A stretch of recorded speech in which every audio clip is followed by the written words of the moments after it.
now, and I'm attuned to it.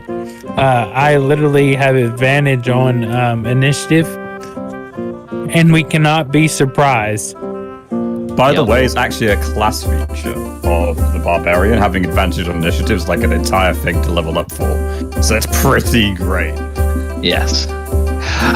Welcome, everybody, to an abbreviated pregame for Sword Coast Chronicles. I am DM Gallipan. The players are gathering in the Discord and on the Roll20. We know we will not have Heather with us tonight because she is in the middle of moving.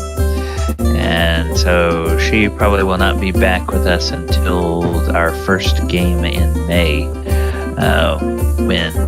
when we will return then. But we are here for session 88, the session I like to call Library Research, and we will get started in just a few moments. Meanwhile, enjoy the sounds of Sirenscape. Players, how are you all doing? Good. Yeah, I'm doing very well, thank you. Yep, doing good. Work is doing well. I've mostly just been stuffing my face full of all the Easter food and all the Easter chocolate. Right. Oh, it's so good. Like, you can get all the Easter chocolate on sale, so you just go nom nom nom nom nom, and you just devour it like a psychopath. You know, I was disappointed this year because I was looking for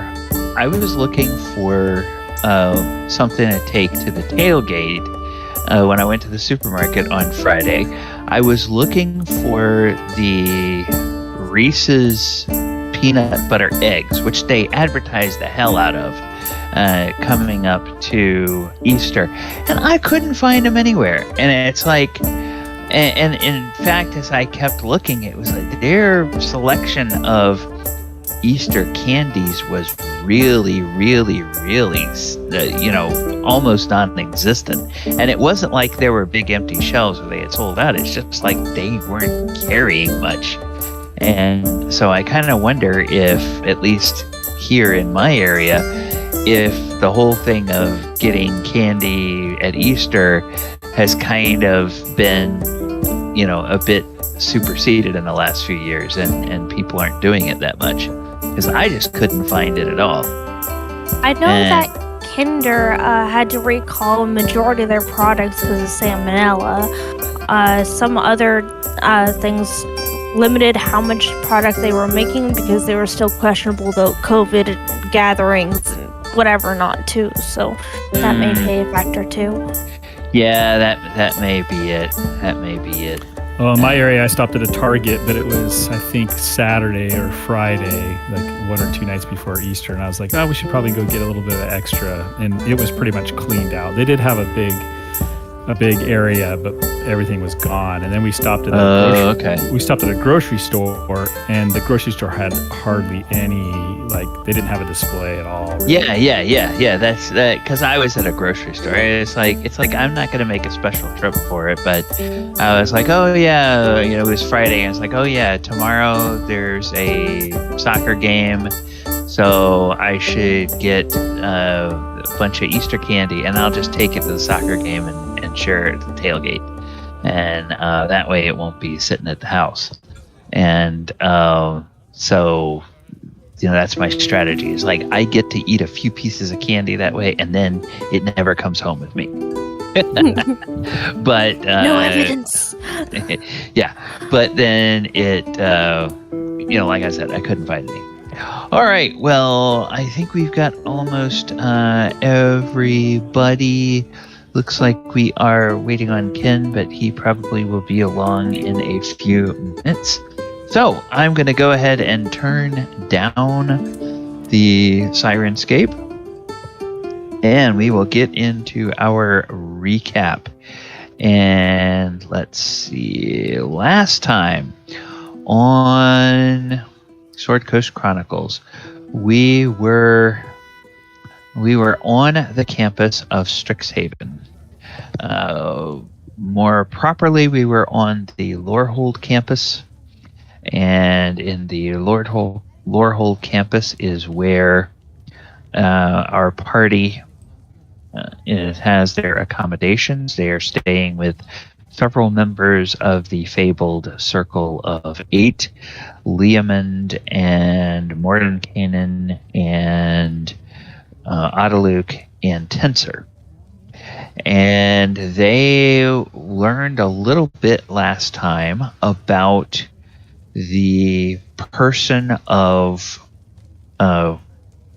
Acererak, who is responsible for building this tomb that they are being sent to in Chult.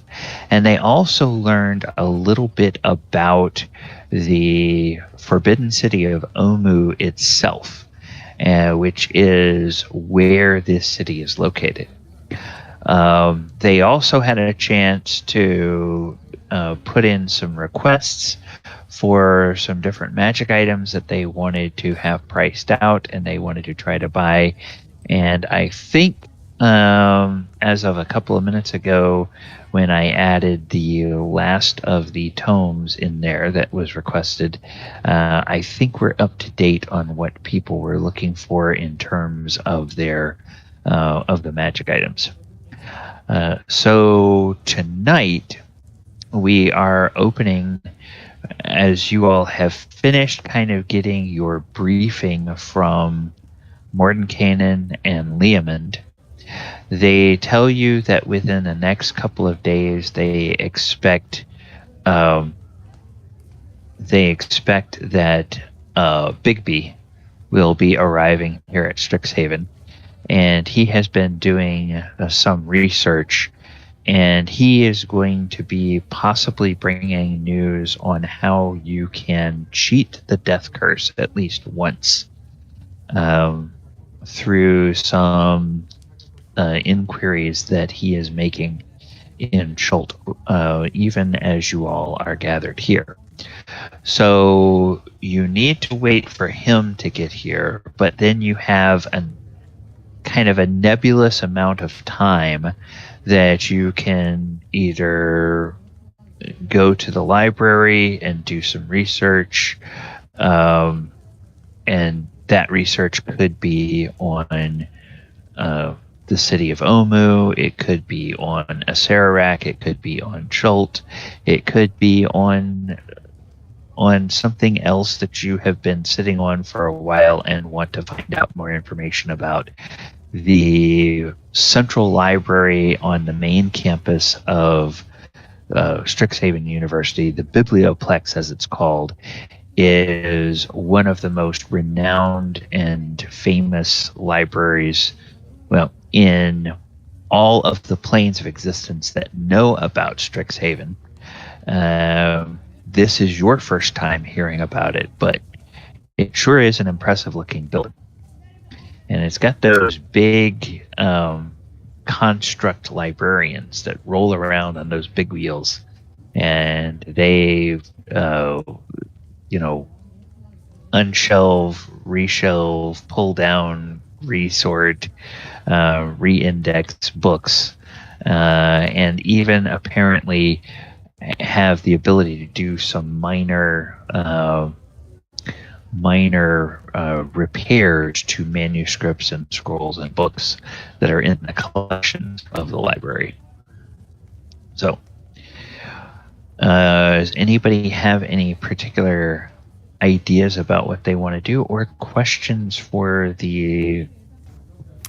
Mulek would like to see, he may have heard, but would like to see if there are any special spells in this realm that he could research or pick up that might be beneficial going forward.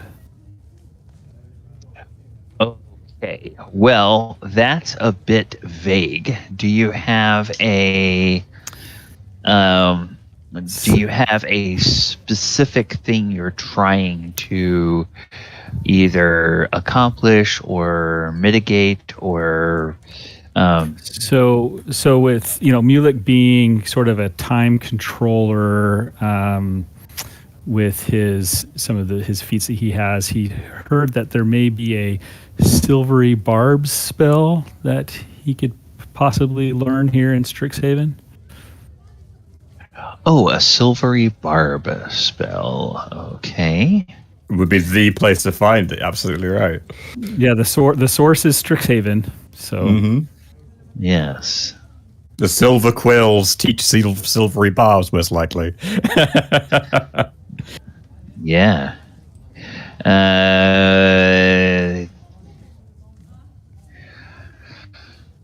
Start striking chance momentary uncertainty encouragement for another creature roll d20 use level roll. Use different creature. Yeah, okay. So it's something you do as a reaction, and it's kind of similar to my Chronal Shift, so it's sort of a different play on that, and I would imagine Mulek being here may have seen or heard or come across that, and so he wants to try and research that further. Now, if I have to give up one of my existing first level spells to do a swap or however we want to do that, if possible, that's what Mulek would first want to try to inquire about. Okay. Now, as a wizard, Mulek is able to memorize spells each day, right? Yes. Now, does he have all of his... has he maximized all of the space in his spell book, or does he have space to add more spells? Oh, I should have more space, but Okay, I can only prepare a certain number of spells. Correct. Yeah. Correct. So, the way you ask that question is such that yes, you would not get an additional spell slot, but there would be nothing. Presuming you can find somebody that's willing to teach you, there is nothing that would prevent you from adding that spell if you can get it to your spell book and then having it as one of your choices. So okay, yeah, I just think there's like a rule out there where wizards, when they level up, could swap out a spell, but I didn't know how you wanted to handle that. If I can spend some time learning a spell, then that'd be great.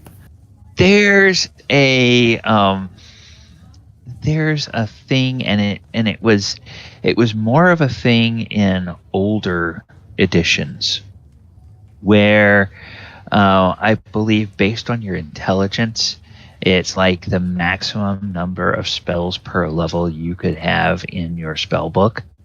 And I think they've kind of gone away from that.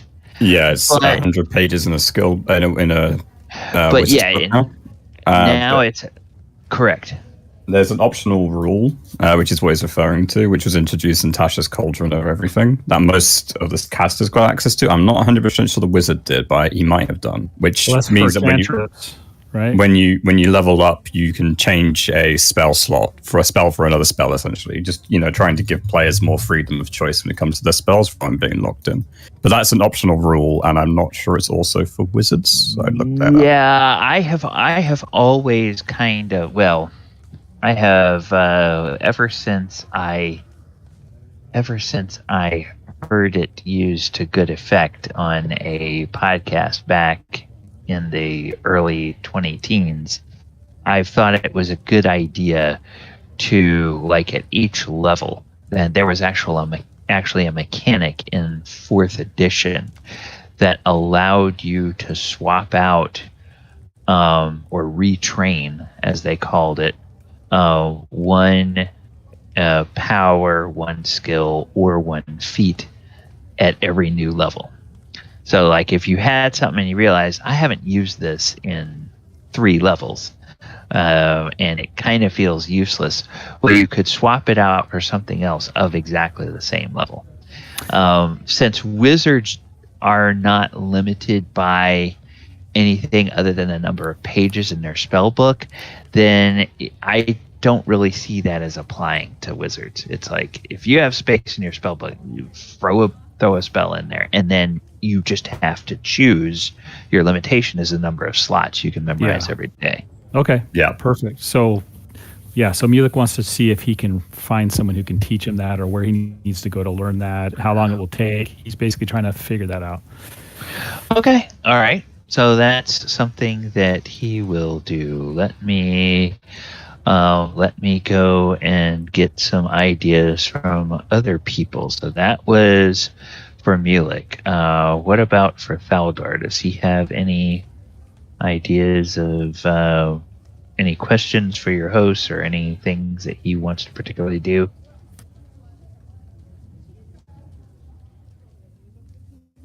Michael, we can't hear you if you're trying to talk.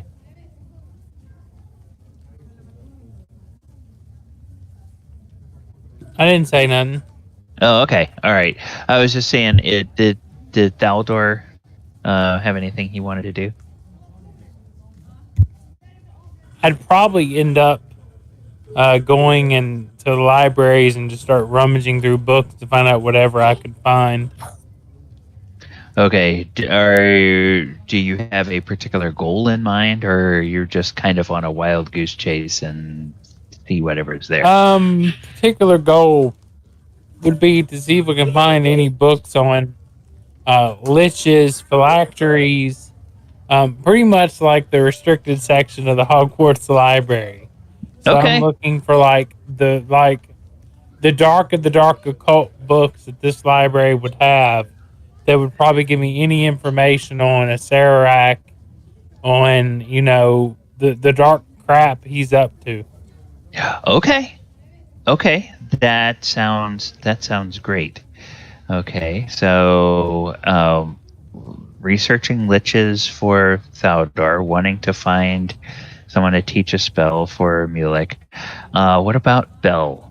Is there anything Belle would be wanting to do? I'm glad you asked. Belle would be trying to recover from her really, really long night last night that Falazure is still not allowed to know about.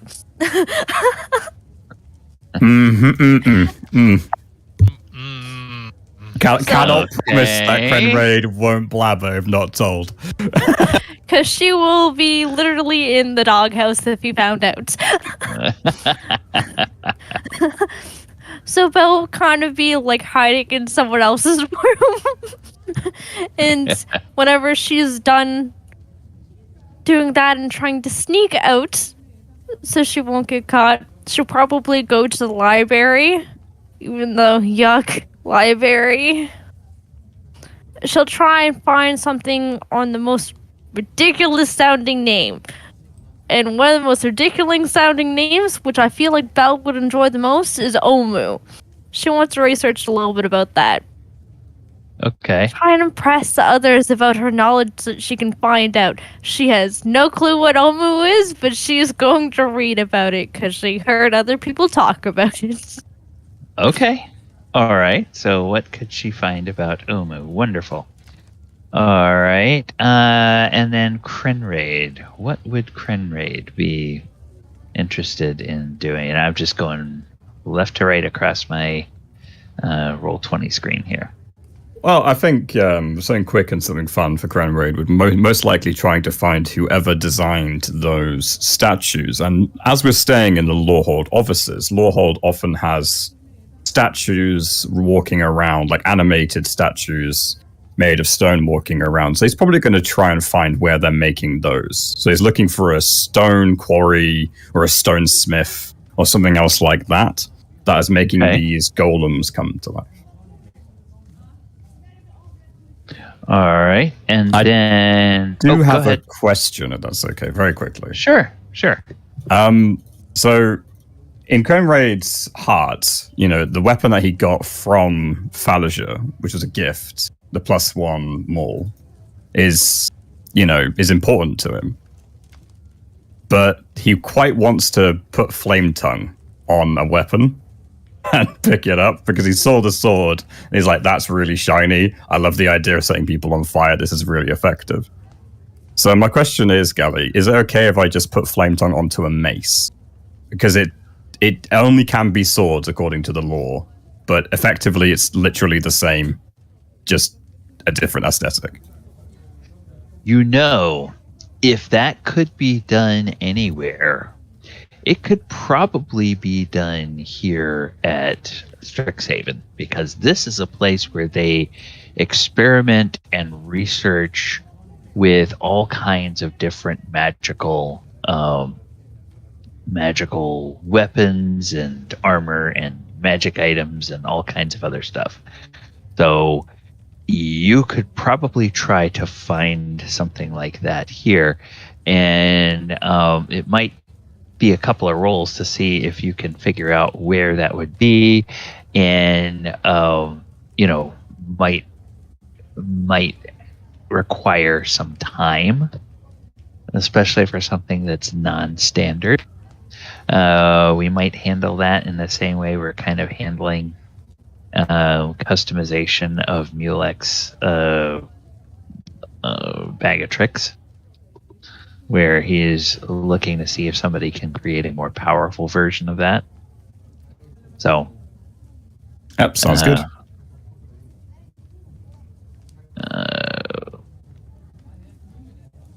All right, and then last but not least, Falazure.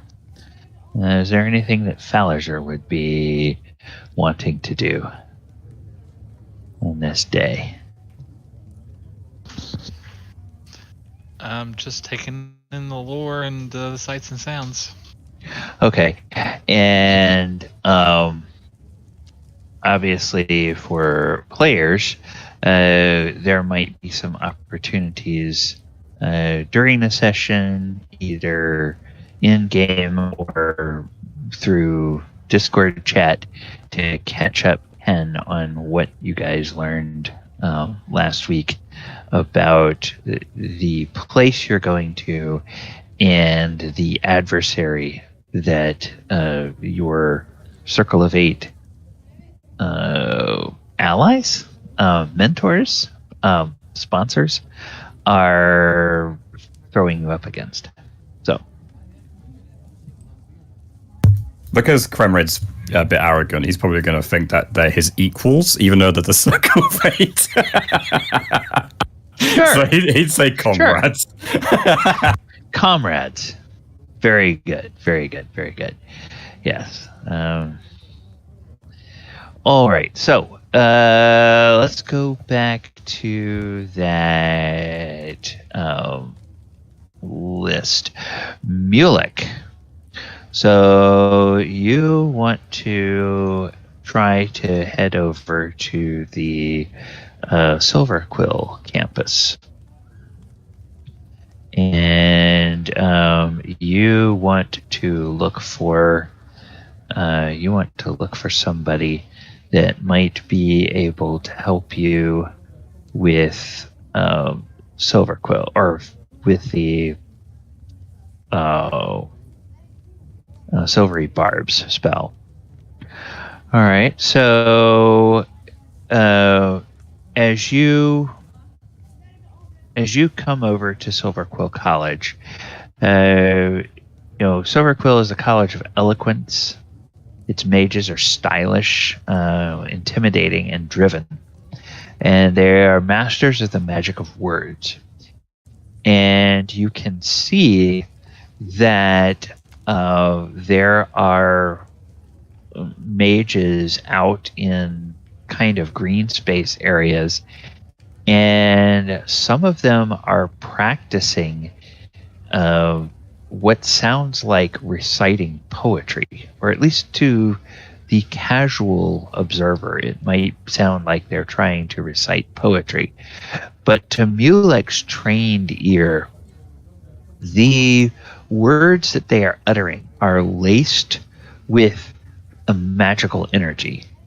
And you can see that there are some strange creatures.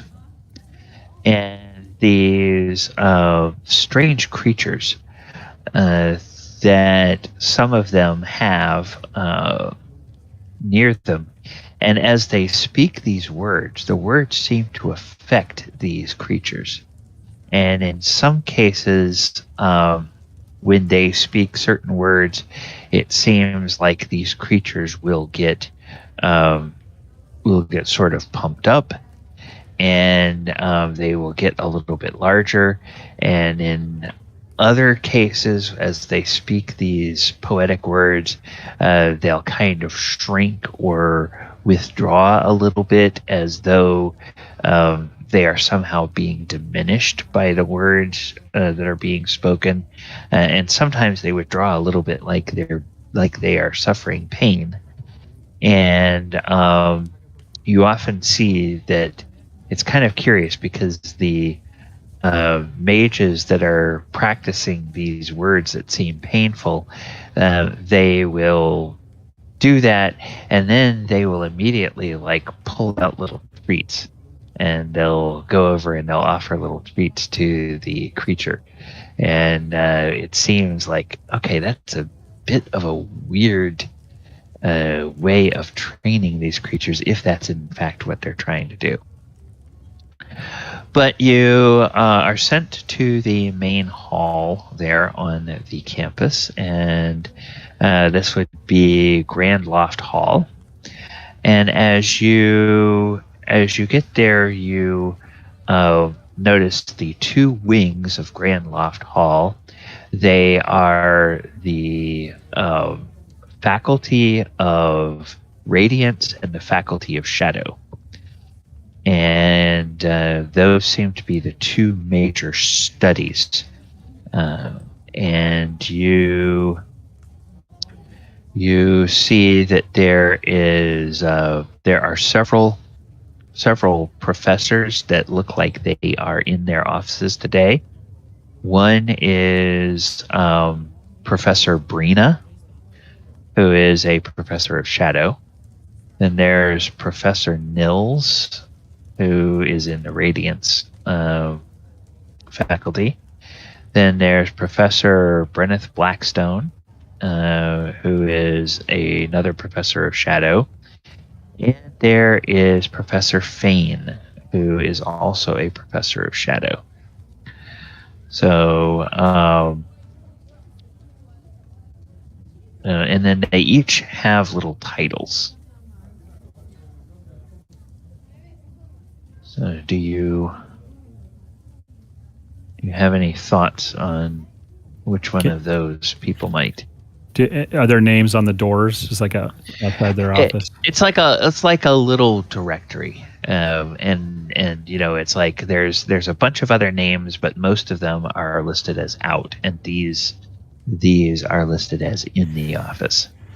So Mulek will just go up to the nearest one and excuse me. Okay, so let's find out who the nearest one might be. Okay, the person you approach is is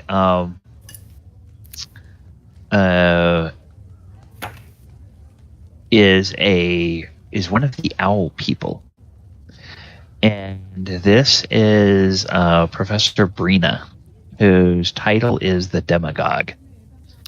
And as you speak her name, she looks up, and her eyes do that owl thing where they get very wide, and kind of almost reflexively, the feathers just stand up a little bit, and then they relax back down a bit. And she says, "Yes, I am Professor Brina." Oh, sorry, I didn't mean to startle you. I'm actually a fan of owls, and I bring Casper up and have Casper on my shoulder.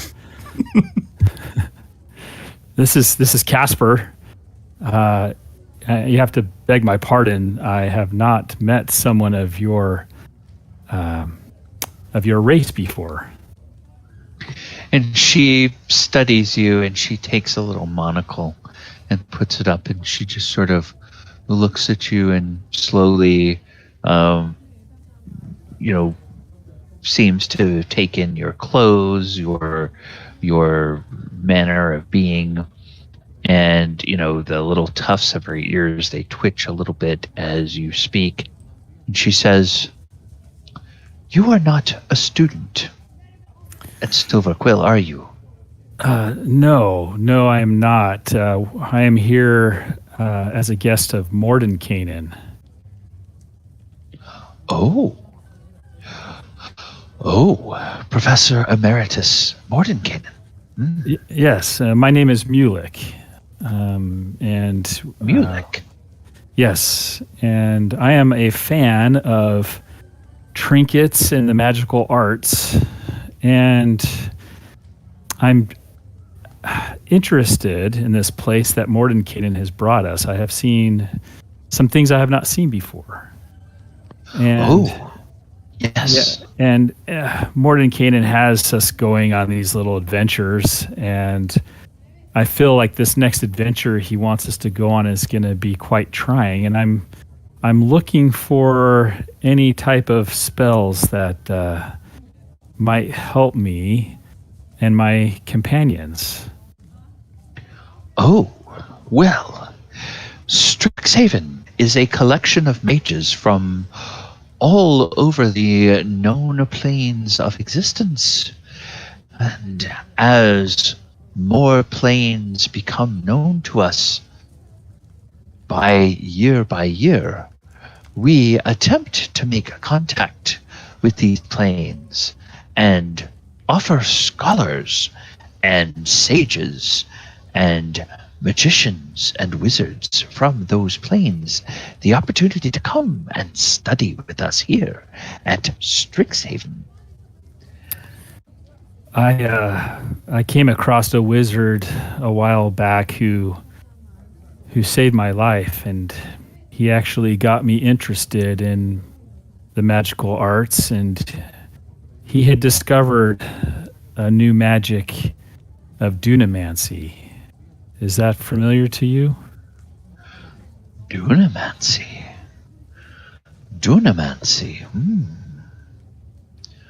That... I have heard of that. But it allows me to sometimes control time or to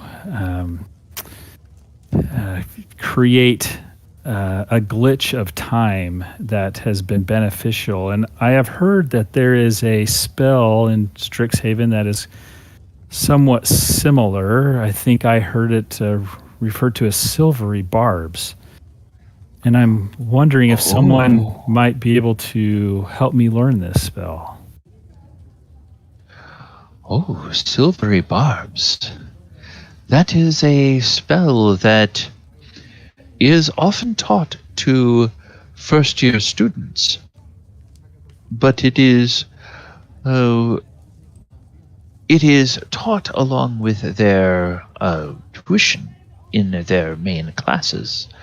If you have a thought to register for classes for the coming term, you will be able to learn Silvery Barbs and much more. Oh, how long would it take to learn this spell? Well, the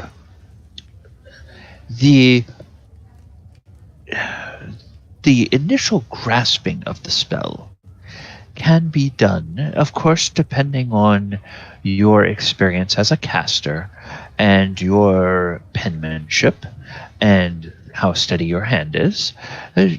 It may take, an hour or two to inscribe the spell, and then another hour or so to study the spell. But to learn the way we teach it in our lectures and our curricula, you will become a master of this spell and others like it over the course of a 12-week term for the semester. Oh, I don't have that much time. Is there anyone willing to teach this outside of the normal class structure that you have here at Strixhaven? I know that's probably a boohoo thing to ask for, but I'm sort of under a time crunch. I don't know, if you know Mordenkainen, he has us on a tight schedule. I have heard more than I know in person from Mordenkainen. I have seen the man once or twice, and I have missed, because of my own teaching schedule, the one lecture that he has already given here. I do believe he is scheduled to give several more lectures this semester, and I plan to go and hear him, because he is a legendary wizard. It is said that even one of our founding dragons may want to attend a lecture that Mordenkainen gives. That would be something indeed. But back to your question. As you say, it is usually improper to tutor a student or a non-student on the use of a particular spell outside of class. However, if there can be something gained for Strixhaven University, an exchange, if you will, of either knowledge or of magic or of lore that could be helpful to us, then if once it is deemed of the equivalent value, we could very well probably have someone teach you this spell. Tell me, what do you bring that might be of benefit to us here at Strixhaven? Well, my companions and I have traveled far and wide and have seen many strange things. Have you ever been to Barovia? Barovia? I am not familiar with that place, no. I came across a doll in Barovia. It's a quite unique doll. And I've noticed here in Strixhaven you have these unique mascots. Yes. Do you have a particular mascot for your school here? Oh, Silverquill. Yes, of course we do. Silverquill mascots. They are a wonderful thing, and she will get up and she will go over to a what looks like a cabinet, and where in the heck is it?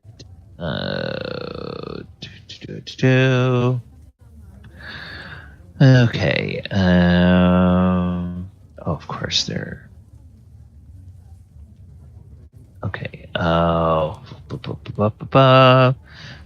that's Quandrix. The other one is that. Yes. She goes over to this cabinet and she opens it, and you can see that there are some glass domed little terraria there, or things that look like terraria, except that there's not any kind of landscaping or greenery or anything in there. It's just what looks like a blob of ink. And then the professor makes little soothing noises and pulls the glass dome off of one of these terraria.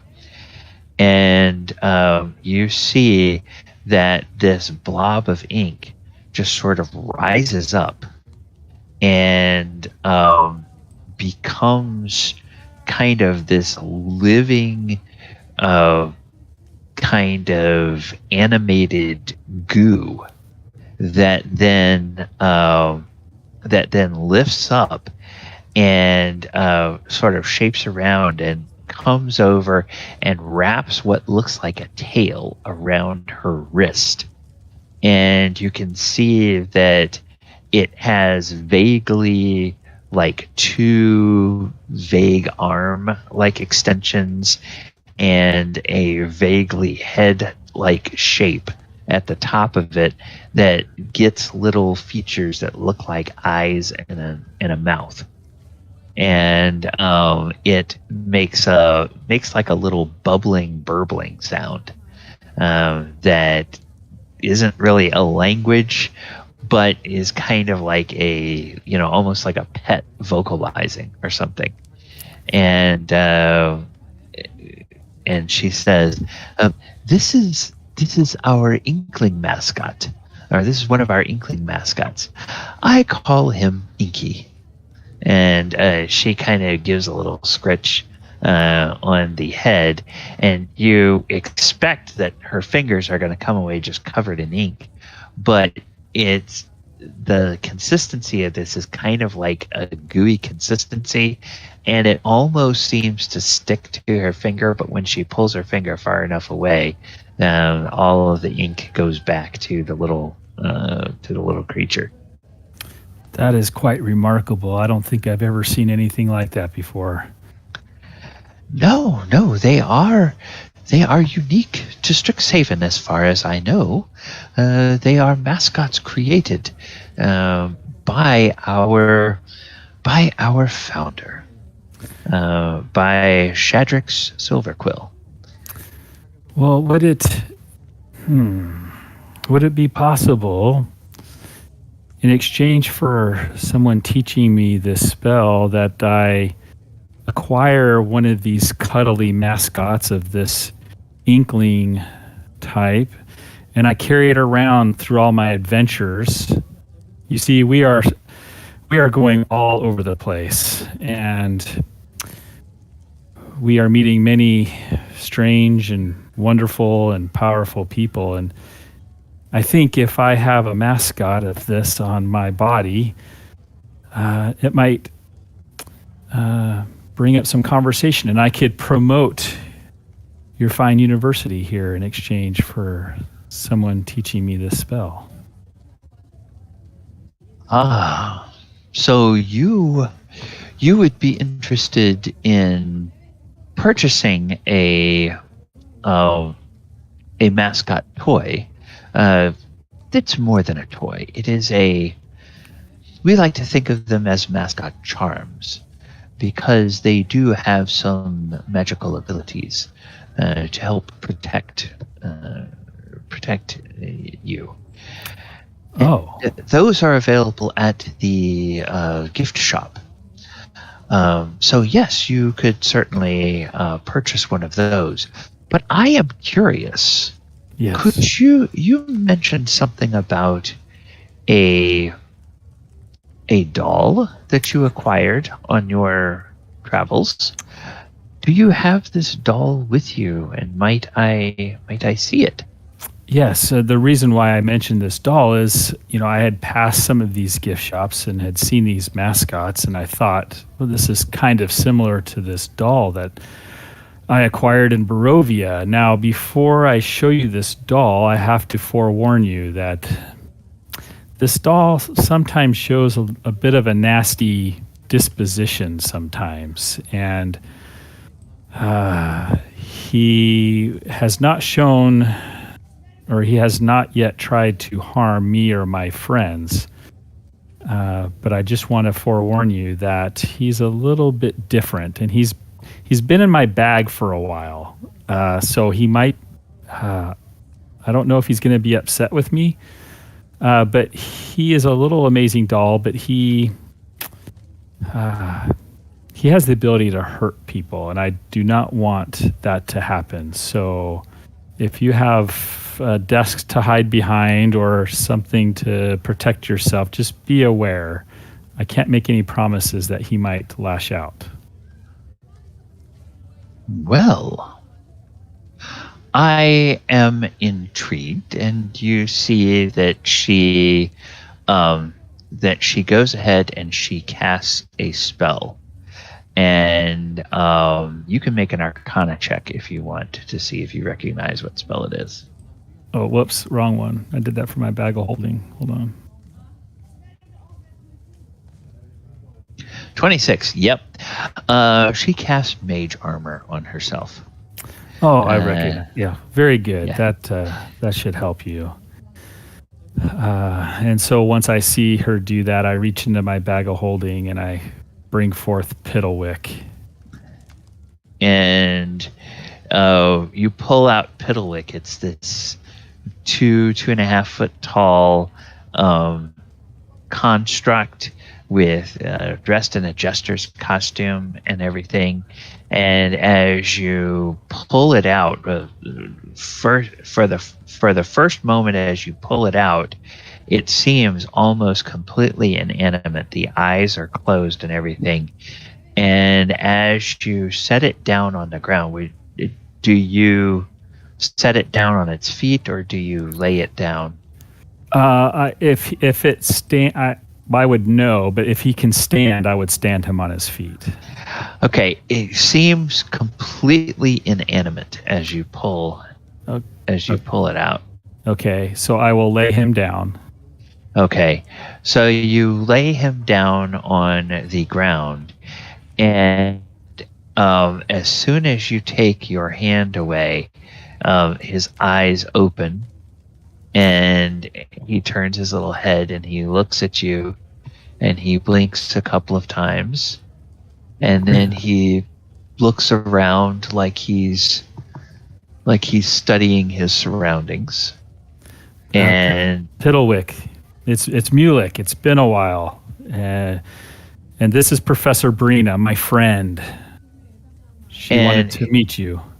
And his little head just turns around kind of unnaturally and looks at her, even while he's still facing you. And Professor Brina says, "Oh, that is very interesting." Yes, his name is Piddlewick. Piddlewick, can you show us some juggling tricks? And Piddlewick turns back to you and looks around for a moment more, and then sits up and then pushes himself up to his feet, and then he reaches into a little pouch at his waist, and he pulls out 3 of the colored balls. And then he moves a few steps away from you, and he turns to face the professor, and he starts to do his little dance, and he begins to juggle these colored balls. And she says, "Oh my gracious, that is an incredible. Now you called it a doll, but it seems more like a construct to me. Or is it under your control somehow?" Yes and no. I did not create Piddlewick. He was given to me as a gift, given to me and my companions as a gift. He has taken a liking to me. He is sort of a magical construct, but he does kind of have a mind of his own sometimes, but he generally listens to me. I haven't found him not to, I have not yet seen him disobey me. But he is a very interesting construct. Okay, and as he dances and juggles, you notice that the little inkling mascot on the professor's shoulder, the inkling mascot looks, and its little eye things go wide as it looks at that, and it makes some noises at the professor, and the professor kind of absently just sort of pats it on the head, but then even as she's patting it, this mascot, it kind of uncoils its tail from her arm, and it begins to flutter over toward Piddlewick, and it flies up fairly close to Piddlewick, And when it gets about 5 feet away from Piddlewick, and it seems to just kind of be, its eyes are following those juggling balls, and make an insight check. Yes, I want to know what this thing's doing. Oh, insight. Oh, lovely. Yes. Oh gosh. 9. 9. Okay. Then you can. What you see is that after a moment, this little inkling mascot just reaches a hand out and don't grabs one of the balls. Okay. Oh, no. Yeah, and as soon as it grabs one of the balls, Piddlewick's mouth opens up. No, and a little Piddlewick, stop! dart shoots out. Stop! No! No! Correct me if I'm wrong, but didn't we remove the darts? Did we? I don't remember. I think we did because we were worried about it. I don't know. I know. I took one dart of each type out to try and manufacture more, but I don't think we totally disarmed it. Can you hear me? Did you take? Oh, yeah, we can hear you now. Yeah, we can hear you now. Okay, Did no. you take the poison darts out? No, we didn't. We left them in him. We just realized he had poison and sleep darts. Yeah, and I think we did two. take one out. We took 2. Yeah, one of each. We did take out. So I can make more of them if we ever needed them. Yes. Together, we could manufacture more. I could tinker some, and then he could craft the, together with our resources. But so that's an attack. Yep. Yeah. Okay, so it's a plus 1d20 plus 4 for the dart. Oh, 22. And that hits. So hold on. I'm going to chronal shift that because I don't like what he's doing. So, boom. Okay, so a 12, and the dart just flies right past the inkling mascot and embeds itself in one of the big thick legs of the desk. And you can see that it is a dart with red flights on it, indicating that this is a poison dart.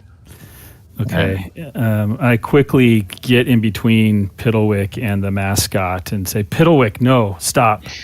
And as soon as you, almost as soon as all that happens, the professor, she says, "Oh, no, Inky, no, don't take that thing from him. Give that back. Give it back now." And the little mascot looks at the ball and then looks up at the professor and looks at Piddlewick and looks at the ball and looks at the professor. And then it puts the ball up toward its face, and like it's sniffing it or something. And then its mouth kind of goes, makes a like ew expression, and then it just sort of reaches out its hand and it drops the ball right in front of it. So it drops the ball next to your feet, and then if Piddlewick isn't reaching for it, I will immediately reach down to hand the ball to Piddlewick. And Piddlewick's little mouth is still open, but then when you hand him the ball, his little mouth closes. Sorry, Piddlewick, it was just a misunderstanding. And the professor says, "Oh, I see what you mean. Now that is a fascinating creature indeed. Now, tell me, does this construct assist you and your companions on your adventures?" He there hasn't quite arisen the opportunity for him to assist us. Some of the situations we get into either don't warrant enough time to get Piddlewick prepared, or it's too dangerous and Piddlewick might get destroyed. I'm looking for the right moment that he might be able to assist us. Well, now you were asking about something that I was asking you if there was something that you might do that would help our scholarship at Strixhaven. If, let's say, we at Strixhaven, here at Silverquill, had an opportunity, an extended opportunity, to study Piddlewick up close, we would not harm Piddlewick. We would not try to take Piddlewick from you. And we certainly would not want to separate Piddlewick from you if the construct does not want to be. But I certainly think that learning several spells from scholars here at Strixhaven, Silverquill, and perhaps some of the other colleges would be something that several faculty would be interested in sharing with you if we had a chance to study Piddlewick. Oh, well, I'd have to ask Piddlewick. Can you give me a moment? Certainly. And I will look at Piddlewick, and I will lift him up and kind of cradle him in my arm. I guess I should be able to hold him. Yeah. And look into his eyes and say, Piddlewick, my friend Brina here and her friends would like to spend some time with you. I'm sure it will be much funner than sitting in my bag. And I have to apologize. I have kept you in my bag way too long, and I did not intend for you to be in my bag for so long. But I think an opportunity here will allow you to spend some time outside of the bag and able to stretch your legs a little bit and meet new people who will be friendly to you. And I will be away for a while, but I will be sure to come back and visit and find you again. Is this something that you would be willing to do for me? Make a persuasion check. Oh, jeez. Persuasion. Gosh. Oh, okay. I'm using my inspiration. And I'm going to quickly gulp one of my guidance pills. Okay. What does that give me? I can roll a d4. Okay, so persuasion. Oh, good thing I got my inspiration. Okay, 18. So a total of an 18. As you talk, the Piddlewick's little arms twitch almost like they are going to rise up and reach out towards you. But then as you continue to speak, its little head turns around, and again you can see it studying the entire room. And then it looks over at the window, and it just continues staring at the window. And then you finish talking, and it's kept looking at the window for a little bit. And then it looks up at you, looks back over at the professor, looks back up at you, and then it gives a couple of nods. Yes, this will be acceptable. Great. Piddlewick, I'm sure you will enjoy it here. This is a fantastical place, quite unlike the dreary Barovia that you are accustomed to. There are many wonderful creatures and things to see here. And as I'm saying this, I look to Brina and I try to get her to, give her the look that it's okay to approach and that Piddlewick is accommodating. Yeah, and by this time,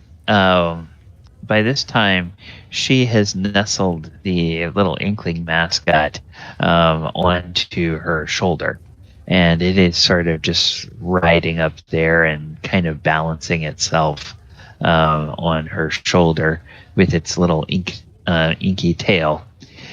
And then she bends down and plucks the dart out of the leg of the desk, and she looks at it and she sniffs the tip of it and she says, "Ooh, poison.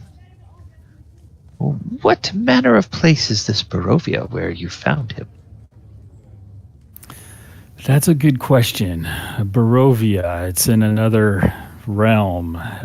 We're taken there via this misty fog, and that's actually where we came across Mordenkainen, and he sort of rescued us from Barovia. But there was this nasty fellow named Strahd who, I don't know if that name is familiar to you, but he is quite a nasty man, and we had come across Piddlewick from a tribe there who had presented Piddlewick to us.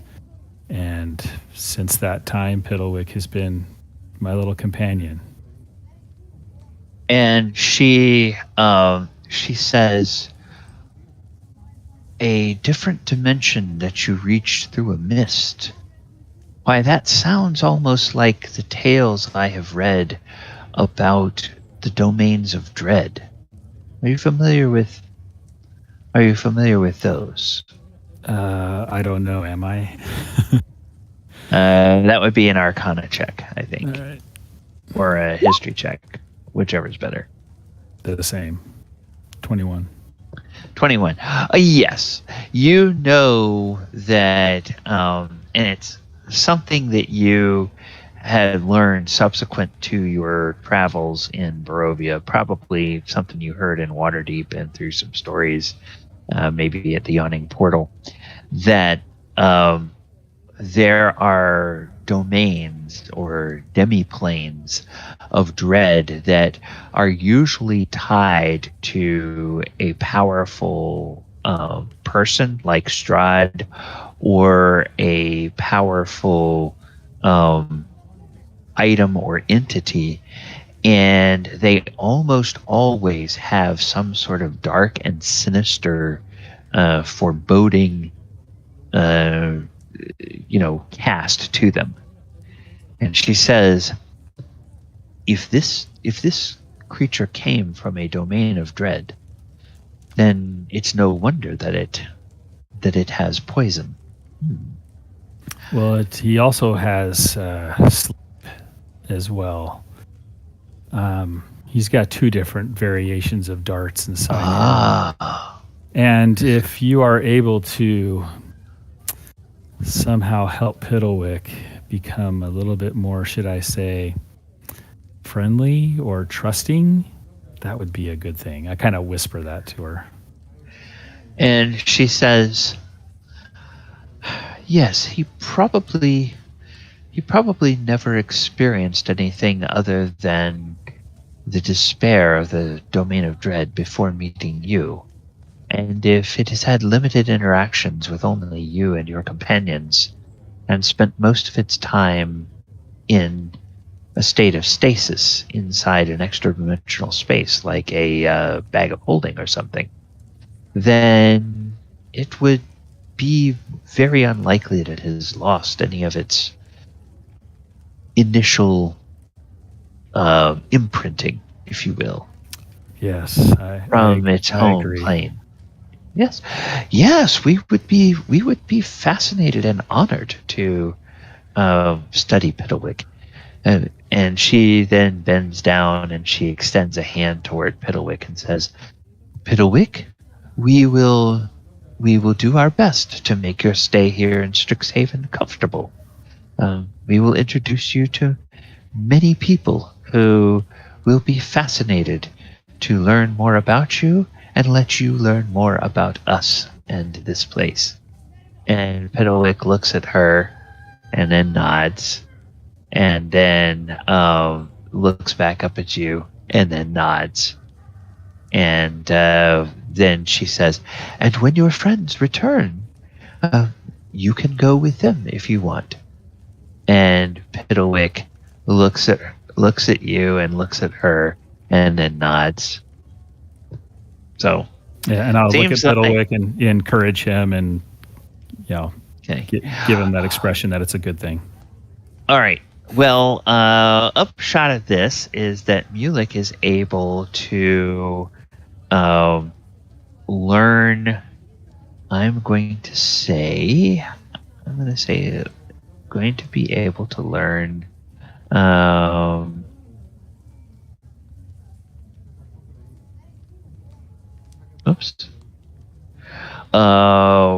up to 5 levels of spells from scholars of Strixhaven. So that's kind of the deal that you reach with the professor. So she will gladly teach you the silver barbs. And then if you look through the spells that are available at Strixhaven, if you see, either 4 other first level spells or a second level and a third level spell or something like that, a total of 5 levels of spells that you could learn from these people. And that's kind of their exchange for you letting them study Piddlewick for a time. Sounds good. All right. Okay. Oh, wow. Okay. That took a little bit longer than I thought. Sorry about that, everybody. Thaldohr. Thaldohr was looking for information on liches. So,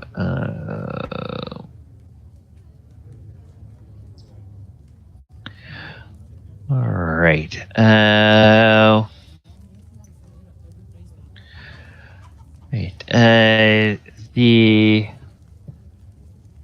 The first thing. Roll me an investigation check, Thaldohr, so we can see how good your hunting at the library goes.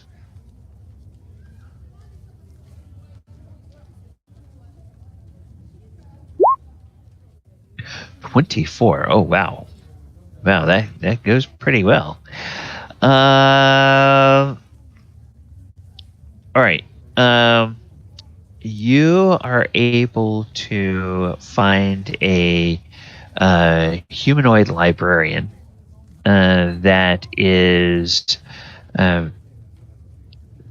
actually quite fond of studying the undead.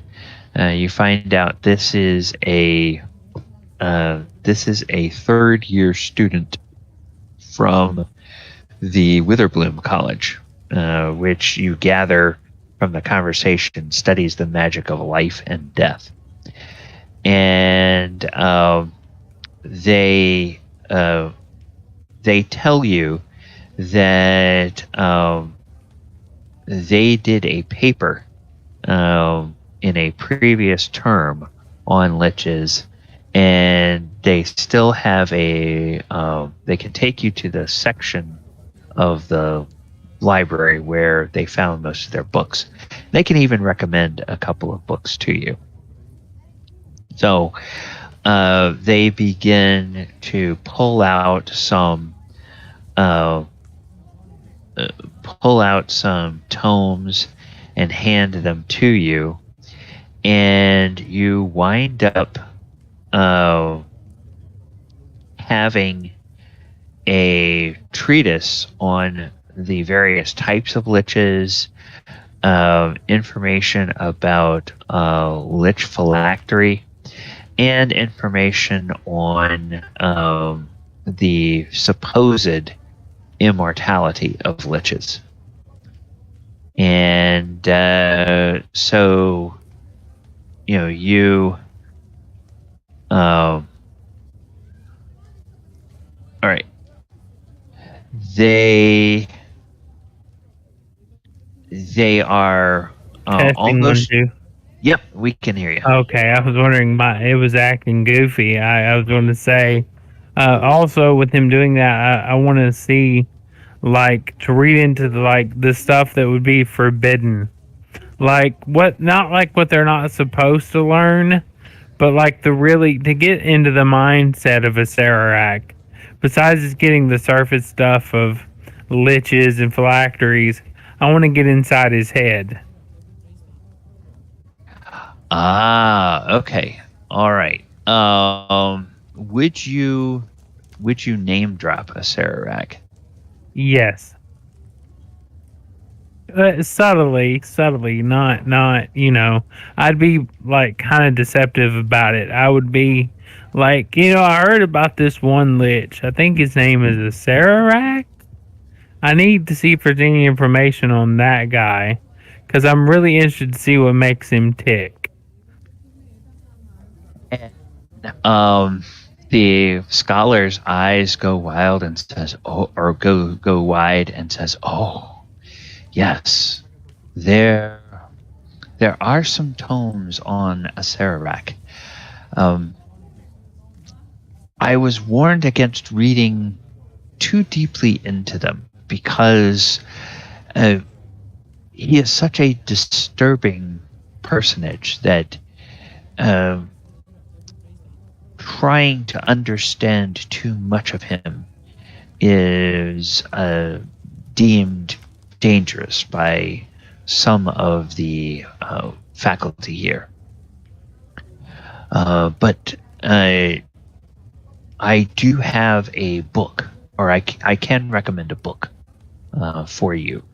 And he talks about, or he writes down the name. It is the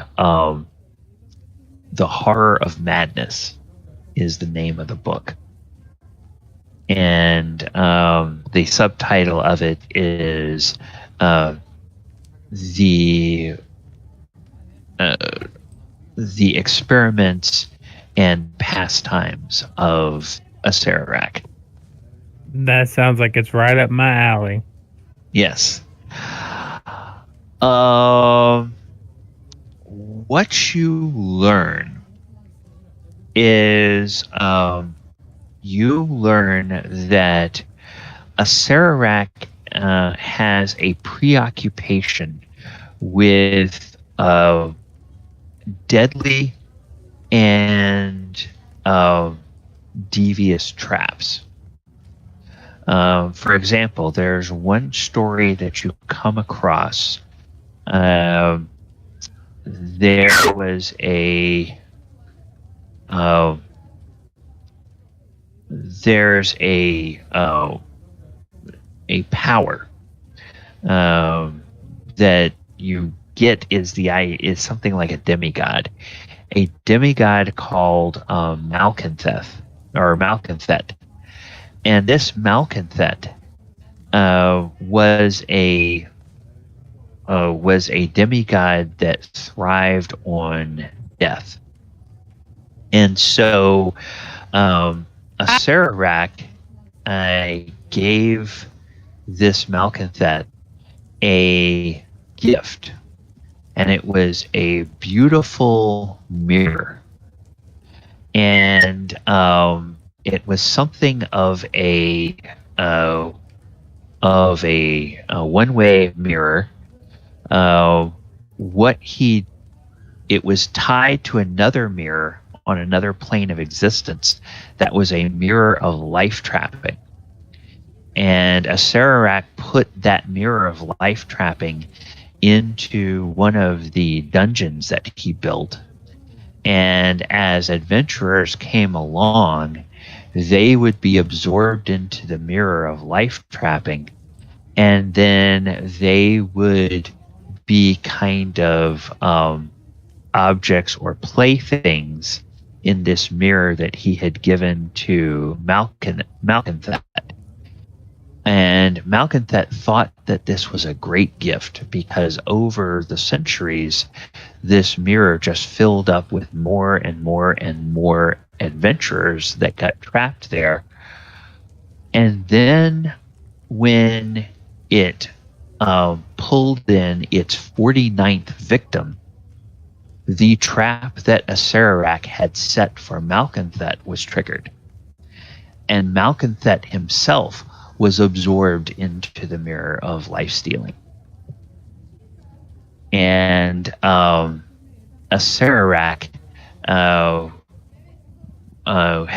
had set up an alarm system so that he could come just at the instant that Malkanthet was absorbed into the mirror and gloat that he had bested this demigod.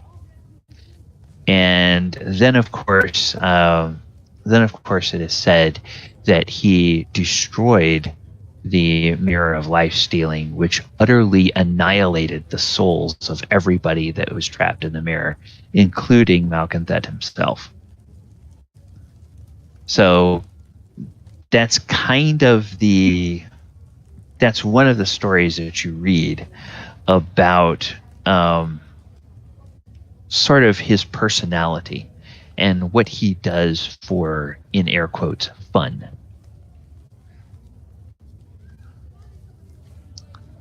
That's a lot to learn.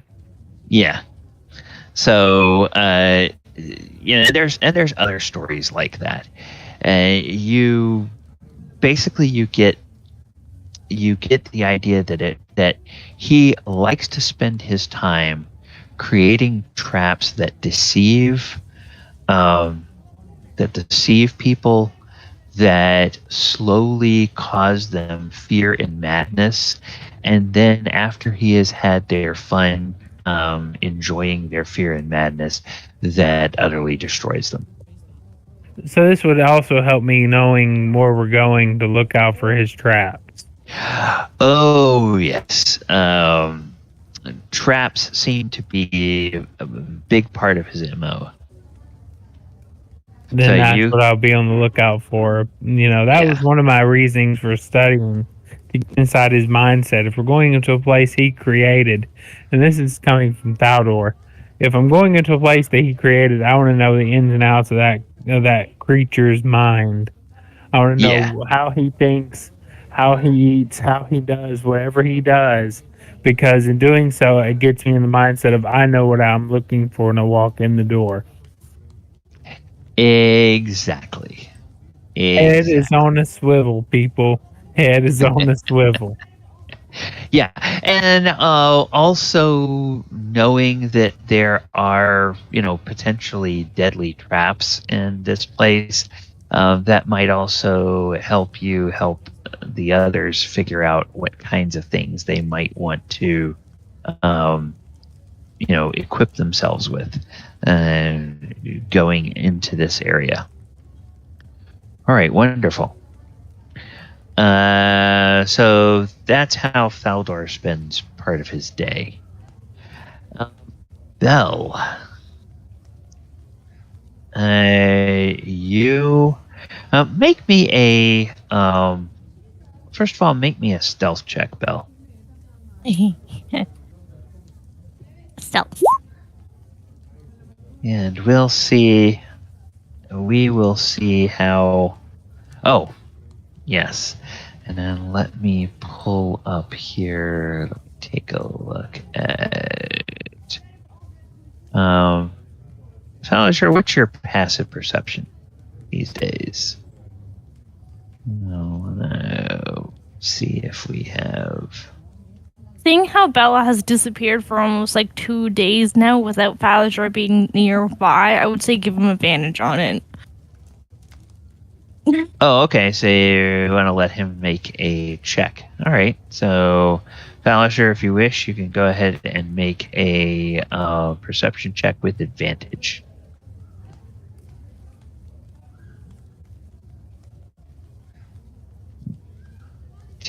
a quick peek here. Well, I don't think it's a perception. Yeah. I don't think somehow my thing that allows me to do it through what's that thing that Beyond 20?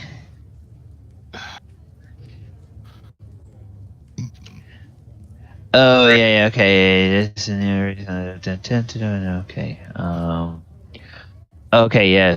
Select features and traits panel on your D&D Beyond for it to parse the character sheet. Yeah, I was just looking to see what the passive perception is 18. So yeah, you could either go with a passive or you could roll a perception check, which is a +8 with advantage.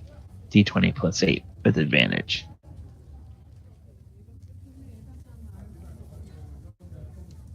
Okay, this work now? Okay.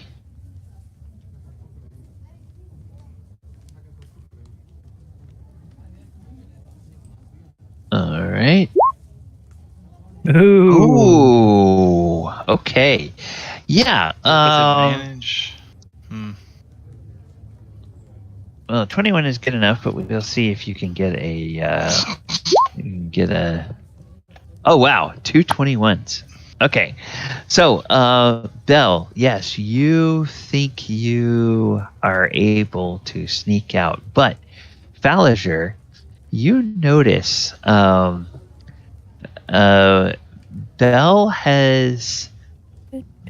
is kind of very quietly leaving the area, and it seems like uncharacteristically she doesn't want to attract your attention. However, you notice her leaving. So it's up to Falazure whether he would do anything about that or not. He's gonna try to stealthily follow her. Okay. And gold plate armor. Yeah, but Well, this armor doesn't give me Disadvantage. That's anymore true. because Yeah, it's natural. that's that right. is true. So go ahead and make your stealth check, and as you get out of your quarters, or out of the quarters there, Belle, you can make a perception check to see if you notice anybody following you. So it'll be Falazure's stealth check opposed by Belle's perception. My passive is 20. Quick But- question. Jeez. What plus armor was the armor that was made for me? Was it a +1, +2, what +3? What was it? Oh, it was a +3. I think it was probably just +1. Got it. Okay, so I need to do Wait, It's +1 with no disadvantage on Wait. stealth checks because it's Mithril. she's doing Yeah. a perception on me, trying to follow her, even though she doesn't know I'm following her. I don't understand. See, I see. Well, she's trying to get out without being noticed, and she thinks she did.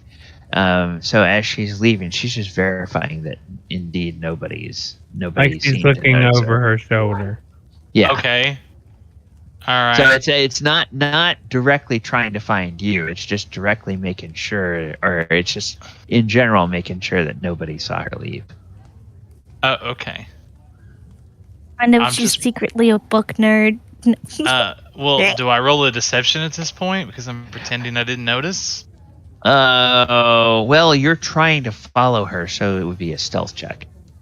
Oh. Okay. You're trying to follow her without being noticed, so it would be a stealth check on your part. I guess I couldn't have waited for her to be gone for a little bit. Okay. Well, yeah, alright. you don't know where she's going. You want to find out what she's up to. I'm gonna guidance myself because I can. Okay, sure. I promise you now, nobody can out stealth the rogue. I promise. I don't think I can. Think I can't about even that. I don't think I can do a. I can't even beat a 28. So I believe in you. I'd choose not to roll. I want to see the Okay. roll. You come on. I mean, you know, the What? worst you can get to one. Well, okay. It's always in D&D 5e. It's always a legitimate option for a player to voluntarily fail a roll. So, Belle, you get out. You get to the end of the corridor, and you turn back and you look and you see that Falazure is kind of poking his head out, looking in your direction, like he's thinking about following you. And then when he realizes that he's been seen, and he reacts however he does, but you see him, and Falazure, you realize that she sees you. So it's up to you how you would react.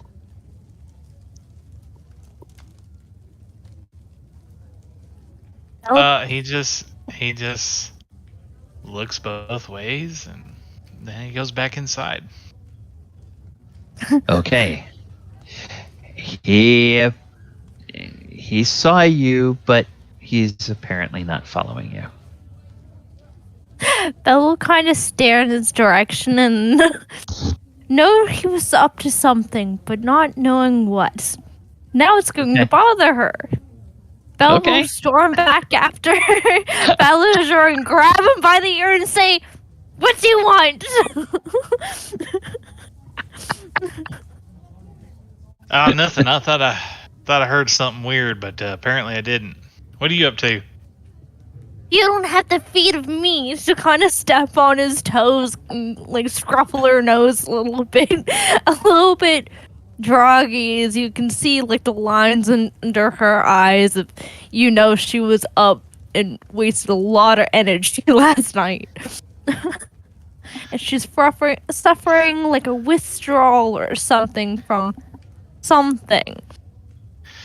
Have you brushed yourself today? You look a little frazzled.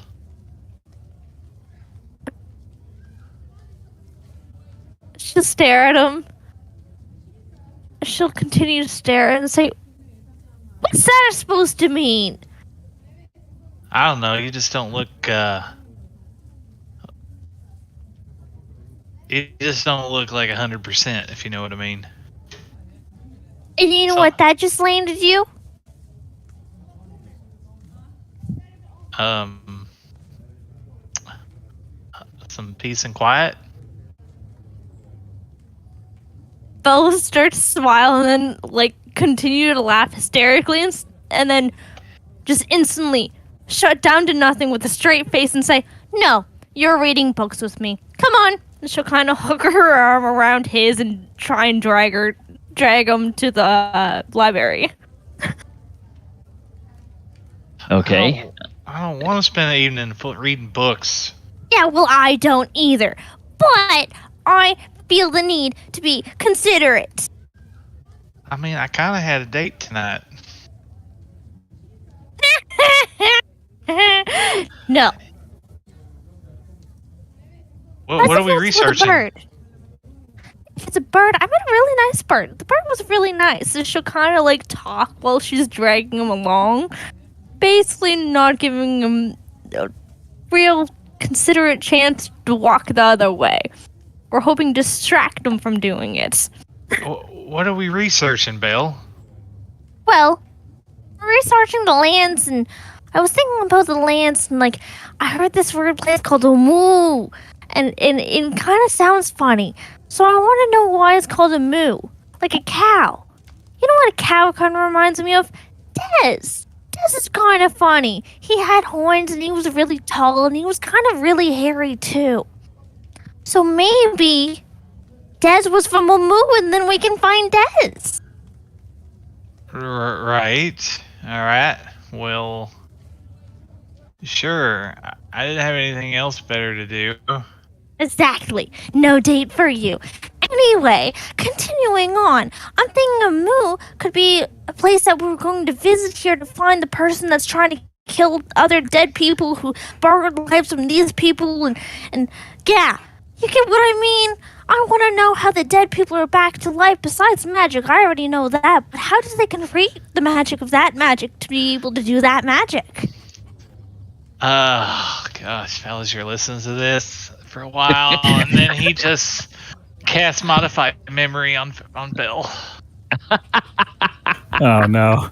I'm just kidding. He doesn't do that. Yes, you listen to this diatribe as you walk across the Lorehold campus, and then you walk across the central campus, which I should actually go ahead and give us a change of the map to the central campus, and you make your way towards the middle of the campus here to the biblioplex, and it's being Roll20 is being thing where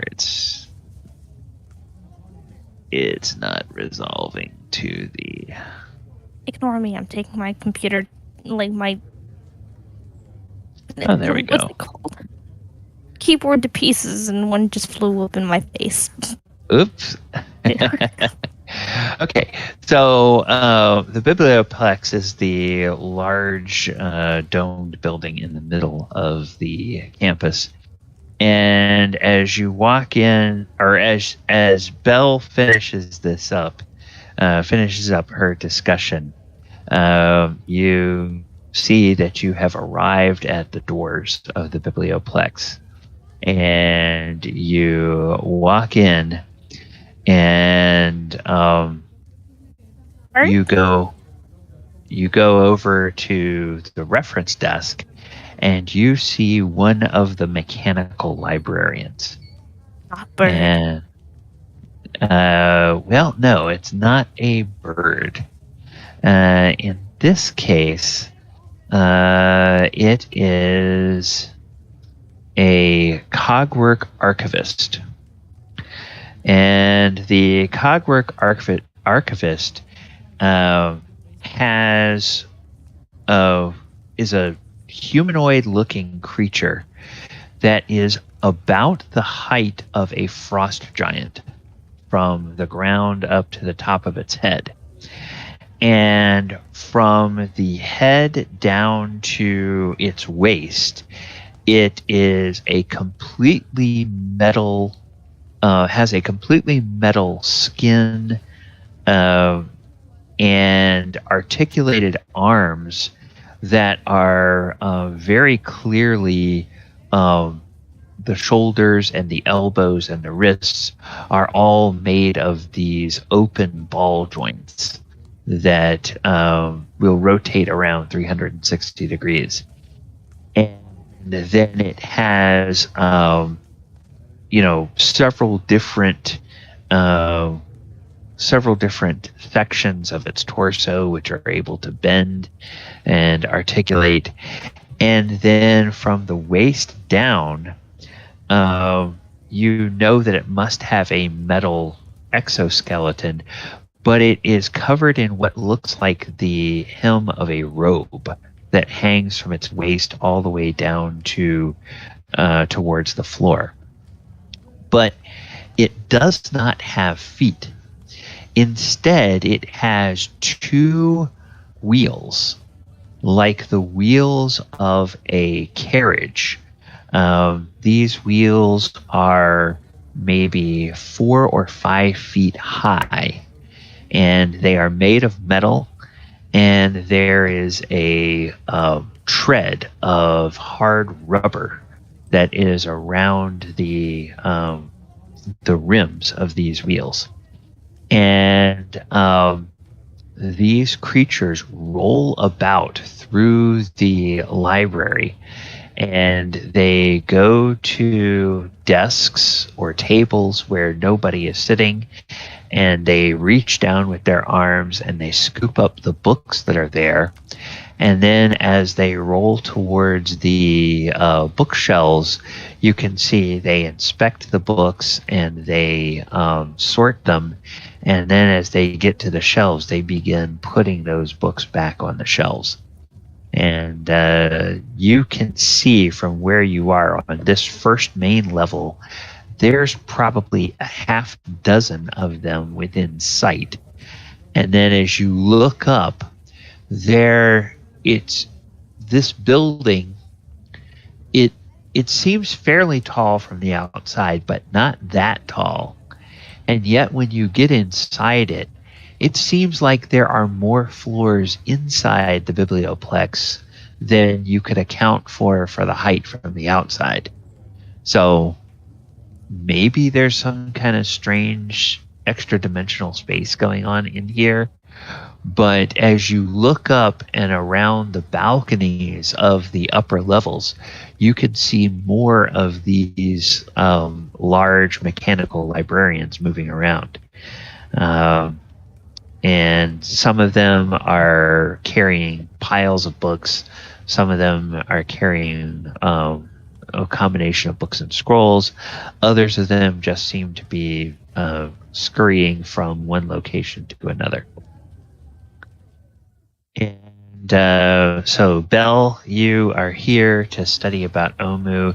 You do see a reference desk, and you see a phalanx of probably 4 or 5 humanoid librarians there. And actually, I'll let you talk to them after our break because it's 35 after the hour. So let's go ahead and take our break. I will put us back on our slate. I will bring up the timer. Viewers, thank you guys so much for being with us this evening. We're going to take a little break. Wet our whistles, bio break, things like that.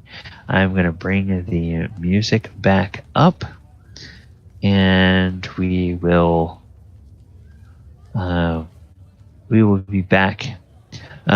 Players, as always, you can stay here and chat with the stream, or you can go to the off-stream chat, and I will mute myself so they don't hear my mic clatter when I step away. Be back. What's up, everybody? I have no clue what a moo is. I think that's the land that we're going to. I know it's a place, but that's it. Hopefully it's something useful. I have no idea. You guys all added the correct amount of gold from our party, right? It's like 40, 43, 48, something like that. All right. Yeah, per person. Yeah, Yep. I added what we were supposed to get, and I spent most of it. Yeah, we still have quite a bit of other gold, but it's in items, and Gallivan hasn't told us yet what the breakout is. And then we also have some of the masterwork armor and weapons. So if we were ever to sell those, we'd probably get some extra money. But like you got a $2,500 eye patch. I think we still have that. We do, yeah. Yeah, eye patch, the dragon comb, a few other things. So I've taken one of the masterwork armors on the day. I said that's it was a dwarf one or whatever. So that's what I've done. They gave us like 6 total. They gave us 6, yeah. Yeah. So all right, I'll subtract 1 on here. Yeah, I've used that to negate 500 of the cost for making a +1 set of armor. Okay. And that's what I've done with one of those. That's just what Graham needs from that. He's good otherwise. I'm surprised my tattoo didn't cost too much. That was the most expensive part of my shopping. Yeah, as you could probably see, I sent Gally quite a list. And it's good to have quite a lot of these, golded out. It gives us a good idea. His prices on armored weapons used to be a steal, and now they are not. If you go back and look at the beginning of our campaign, I'll just tell you what the prices used to be, but he was giving us a steal early on. It's just that we didn't have enough money early on to buy, but the prices on... I did pretty good, I think. Our armor, +3 armor, used to be 5,000 gold pieces.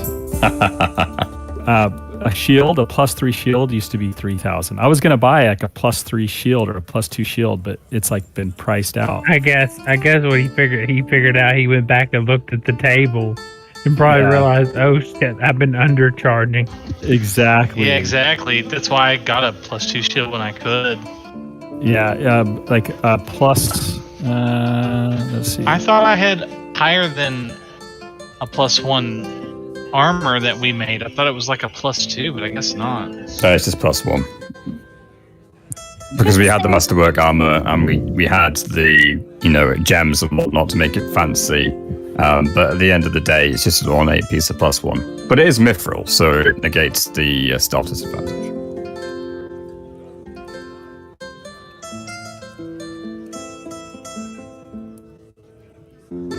Yeah, that's crazy. 100,000 gold pieces for a +3 armor now. That's something to aim for. If Imrith the Desert's Doom gave us 39,000, 40,000, he's gonna kill something like that 2 or 3 more times, and then one of us could get one. But the thing is I expect us to be able to find loot though. Which we most likely will. Right, exactly, because it's if we're all of a sudden allowed to have very rare items, and then you're not letting us find items that are worth that much, then what's the point? Yeah, finding is more fun anyways, so. I strongly suspect that we'll start coming across things and other bits and bobs, and we can even suggest those kind of things to Galley as well if we so wish. There's Dwarven Plate as an example, which is something that I was like, okay, well that's totally Krenred's jam. How can I role play this out? Dwarfland. I don't know where it is, but Dwarfland. Dwarfland's somewhere, yes, one of the many. Someone somewhere. When we visit it, I'm going to poke it in there. But at the end of the day, we are just getting access to this kind of stuff, so I guess it kind of makes sense that he wants to stutter it. So we get access to the amount of gold necessary to buy it, or just find it when he feels like it's necessary. But it's good to have these prices. Hey, you D&D masters, Dritz, would he have lived before or after this time period that we're in? Odin, the drow? The drow elf. Does anyone know? Would he have been before this time or after this time? Drow and elf, he'd still be alive. Yeah, but I'm wondering the stories of him in the in Torel being a good elf. We are visiting lots of different modules that take place in very different time periods, so I really can't say. Yeah, Galabon's got the timeline, so we're still kind of in this timeline, but I was just curious to... Yeah, the Dritz first appears, I believe, during the era of either 1st or 2nd edition. If you go by the more or less official canonized chronology. Well, in our Sword Coast Chronicles, would Dritz be a known entity? In at least one official timeline, he is, yes, because in a 5th edition game that Chris Perkins ran, he showed up as an NPC. Dritz did. So Dritz was bumping around the Sword Coast and Waterdeep during the time of 5th edition. So as somebody was saying, because he's an elf, he's very long-lived. And the eras of the timelines in the 1st, 2nd, 3rd, 4th, 5th edition, those are usually measured in either decades or maybe centuries. So from 1st edition until 5th edition, I think is a total of about 500 years. So it's not out of the question for an elf to still be alive through all of those eras. He also was gifted back in 2nd edition, Dritz was given not a phylactery, but kind of like that. It's kind of like a Wraith's pin. I can't exactly remember how it's done, but it essentially gives him semi-immortality. So he still ages, but much slower. So he'd definitely still most likely be alive. It's just like what capacity he takes. Yeah, is a question I think only Gally can answer, and maybe he doesn't want to because that's something he can use. Yeah, I mean, there are, you know, the NPCs that appear in the various campaigns officially that we flow through the storylines. Those NPCs are kind of all potentially there that you guys could meet. Unless they have already been killed in our storyline, and then even in D&D, you know, with resurrections and things like that, and, you know, death is not necessarily forever. But there would have to be a reason, you know, that I would think for somebody really iconic like Drizzt to show up in our game. Because Mordenkainen is someone who I knew was sketched into Barovia, and you guys would probably cross paths with him. That gave me license to go ahead and say, oh, well, Mordenkainen was part of the Circle of Eight, so I can go ahead and bring in other people who are part of the Circle of Eight, and it makes sense to put them in the storyline. But as of this point, I hadn't seen where it would make any sense to bring in, you know, other people that are canonical to different kind of, D&D lore. So let me ask a different way. So Mulek comes from Longsaddle, and the Harples resided in Longsaddle, and they had interaction with Drizzt. Could it be assumed that Mulek may have heard stories of this drow elf called Drizzt? Oh, it's very likely that anybody who has spent much time at the Yawning Portal would have heard stories about Drizzt. Okay. So yes, Drizzt has the kind of legends about him that stories about him would be told the length and breadth of the Sword Coast. Yes. Okay. I just want to make sure, like, Drizzt has, like, in our timeline, like, Drizzt has not come out of the Underdark yet, right? Or he has. He's been out. Oh, yeah. He would have been out. He would have been out of the Underdark and interacting with his friends from the north. From the north. Yeah. Okay. All right. Let me go ahead and go back to our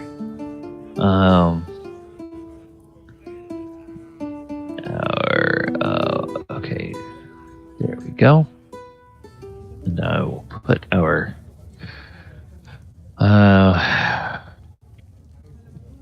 soundscape on. All right. And there's a couple of questions that I know came up in the Discord this week, and having to do with magic item pricing. And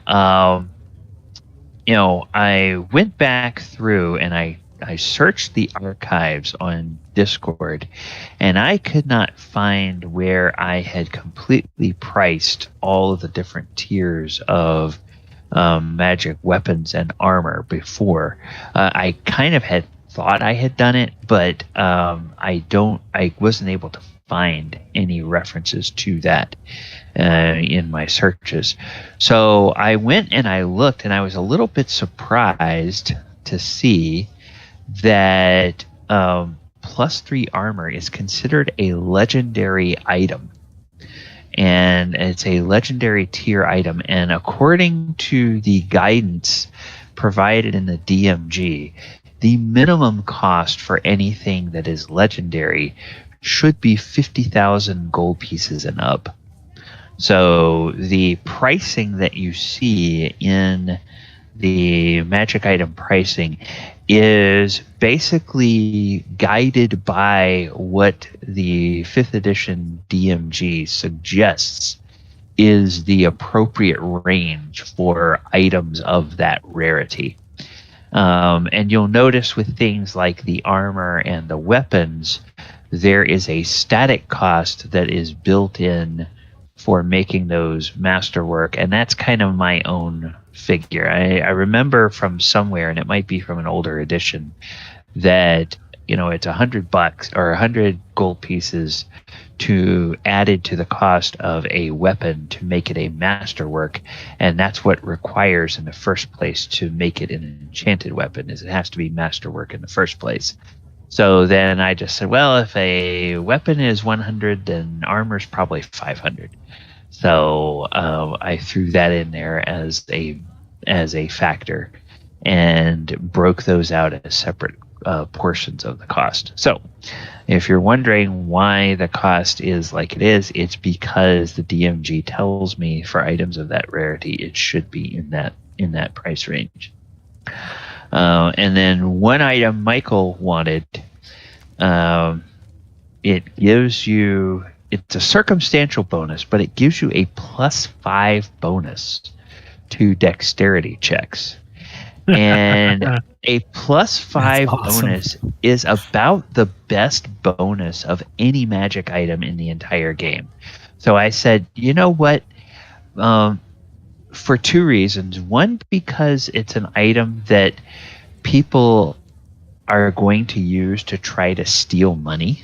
And for another thing, because it has such a ridiculously high bonus, I'm going to put that above the normal ceiling of an item of that range. So I think it's an uncommon item. So normally those cap out at like 500 gold. But I said, because this thing is so useful and specifically useful for getting gold, it costs more than 500. I think I put it at like 700 or 800. Yeah, he put it at 7. So it's a very circumstantial bonus, but the circumstance is I'm getting gold with this. Right, but also it comes in handy to unlock doors. Like I said. Oh, sure. The lowest I can roll on sleight of hand is 24. Just put it that way. That's the lowest I can roll. Wow. Is 24. Like, watch. This is me rolling right now just to show you what. And I think that +5 is only on sleight. I rolled in that one and still get a 24. Does that show you something? That's amazing. Yeah, that is crazy. All right. Yeah, but you don't have a tail to steal things, so I have 3 hands. That's the lowest of 23 is the lowest I can roll on stealth. Beat that, Bill. Okay. 25. Almost with advantage. All right. We will go back to the Biblioplex. And Belle is there. And she approaches the humanoid librarians. I can't type. I forgot. And you ask about what? Belle will go up to the desk and she'll kind of look at Falazure, look at the people and say, "This is awkward. You find the books. I'm just gonna go find a place to have a cat now." She'll tap his back and say, "I'll be up on the Omu. 2nd floor." She'll kind of run towards the steps. Okay. All right.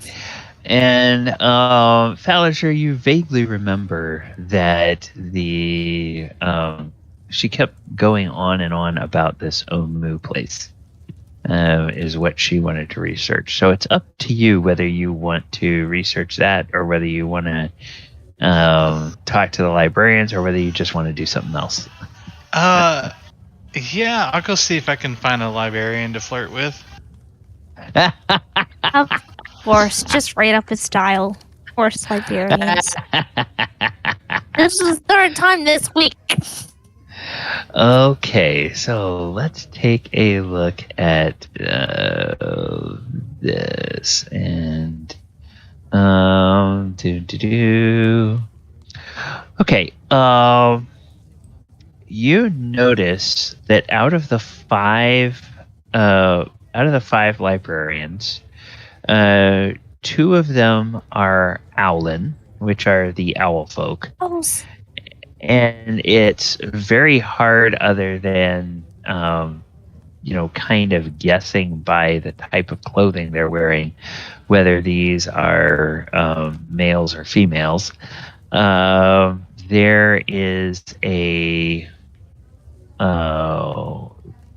an elf, and that elf is a female, and then there is a dwarf, and that dwarf is a female. And then the last one is a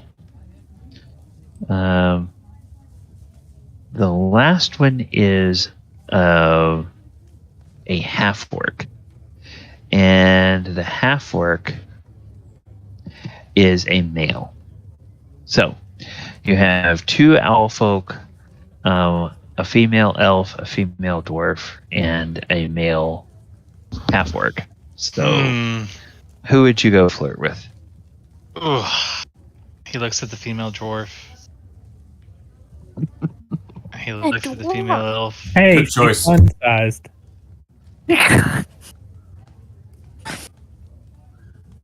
Do I have any spells that? Oh my gosh! Never thought Falazure would have such a hard time picking who you want to talk to. Never again will be trusted. Before Falazure Then would again. pick. Then again, Bella's holding her own secret. Can I make a perception to see, to try to help me decide which would be the better option? No. Not necessarily that I would maybe gain that information, but If you're trying to read people, that's more of an insight check. Okay. Than a perception check. Insight. Okay.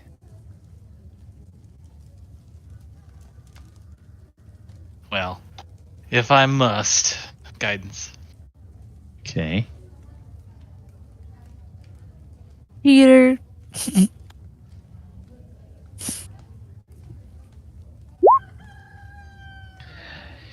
Insight 30. 34.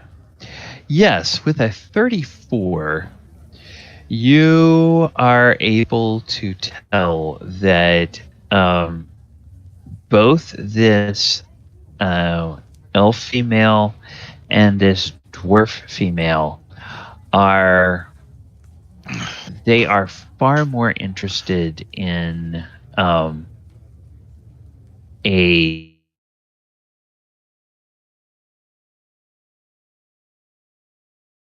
emotionally intense study of books than they are interested in communicating with other humanoids. Who are the male options?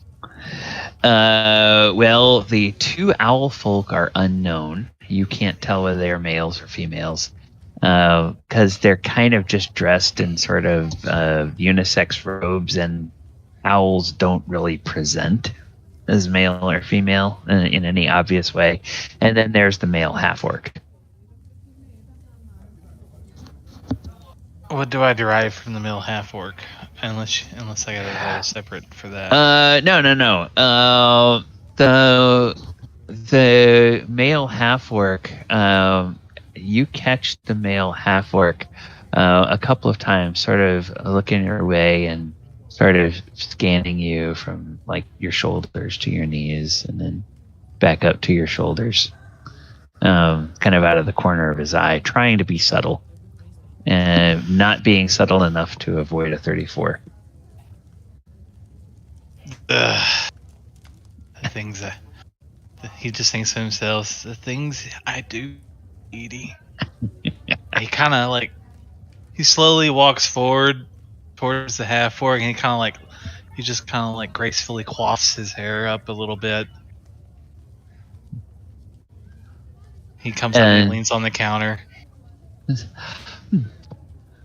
Good afternoon, sir. How may I help you? Hi there. How you doing? I am doing just fine. And you? What brings you to the Biblioplex today? Are you studying for an exam? I guess you could say I'm trying to find the answers between the books. Oh. Can you recommend any good books? Oh, I can recommend many good books. What subject are you studying?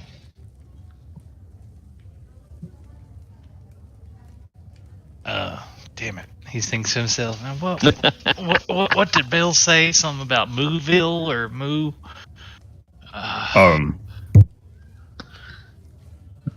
Moo something. It's a game of telephone now. Omu.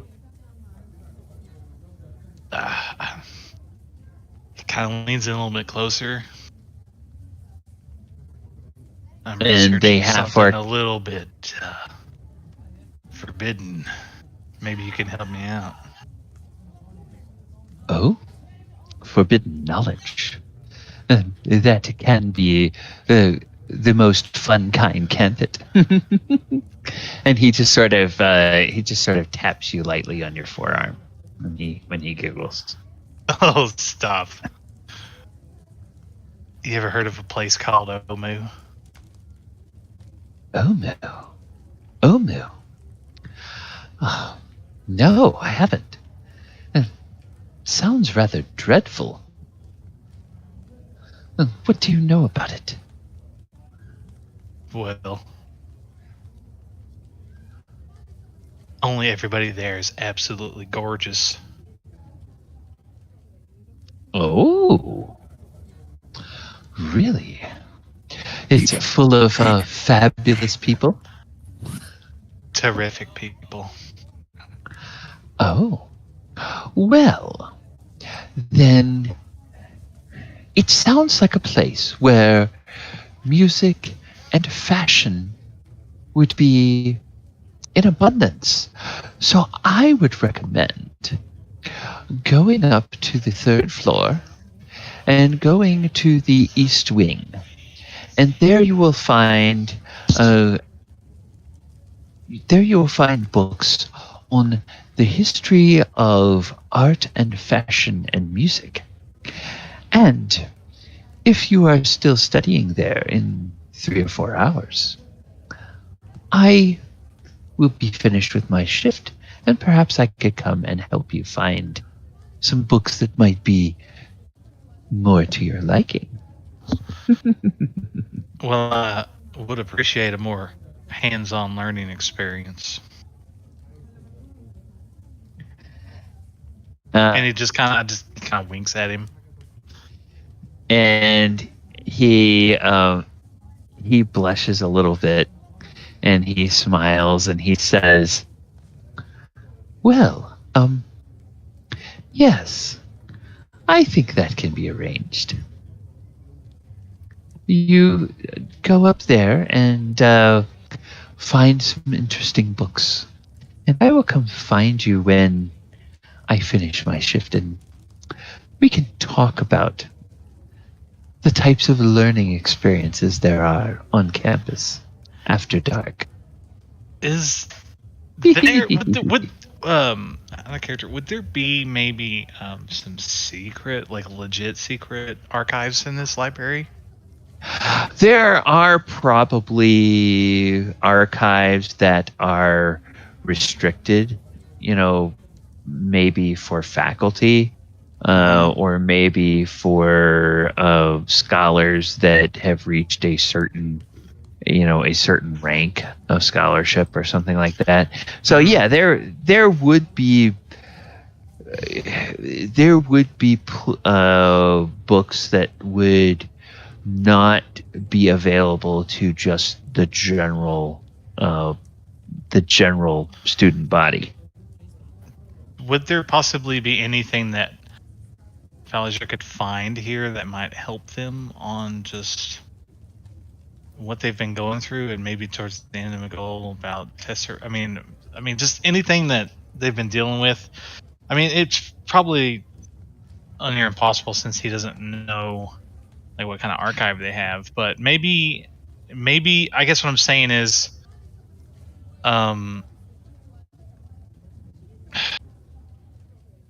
is there like when he's looking at the librarian, are there any like secret keys? Not secret, but are there like keys that the librarians might have, or some way to get access to these special archives if you needed to? I guess there's some kind of security item or something that gives like magical access or something that he can see. And the reason why I say that is because I'm gonna try to sleight of hand to take it. Sure. Make me a perception check. See if you can notice anything either on this librarian or on one of the others. Boy, definitely need that guidance. Okay, 16. There are no obvious keys. Now all of these librarians are wearing, kind of a variation on, robes, and they are robes that have deep pockets and stuff. So they may have something stuffed in those pockets, but those being kind of loose-fitting robes, they could be holding an apple in those pockets, and you'd never be able to tell that it's in there because the pockets are so deep and voluminous. But the other thing, your new buddy Kamerk will reach underneath the desk, and he will pull out a parchment, and you can see that on this parchment there is a floor plan of the library, and that floor plan takes up about half of the page, and then in the other half of the page there is a grid that lists a floor number, and it lists different topics. And you can see the floor plan has some numbers on it, the numbers 1 through 8, and each of these little grid boxes has topics 1 through 8. And so by looking at that, you can tell on all the different floors of the library what the various topics are. So yes, you do see, and he also scribbles something. Falazure speaks Elvish, right? Yes. Okay. He scribbles something in a very neat, flowing script in perfect Elvish. He basically gives you a building number on campus and what looks like a suite or a room number. Oh no! And he slides that over to you, and he gives you a little wink. And but now, as you're looking through this, you see there's sections on dragons, there's sections on undead, there's sections on cults, there's sections on elementals, there's sections on giants, there's sections on the planar travel,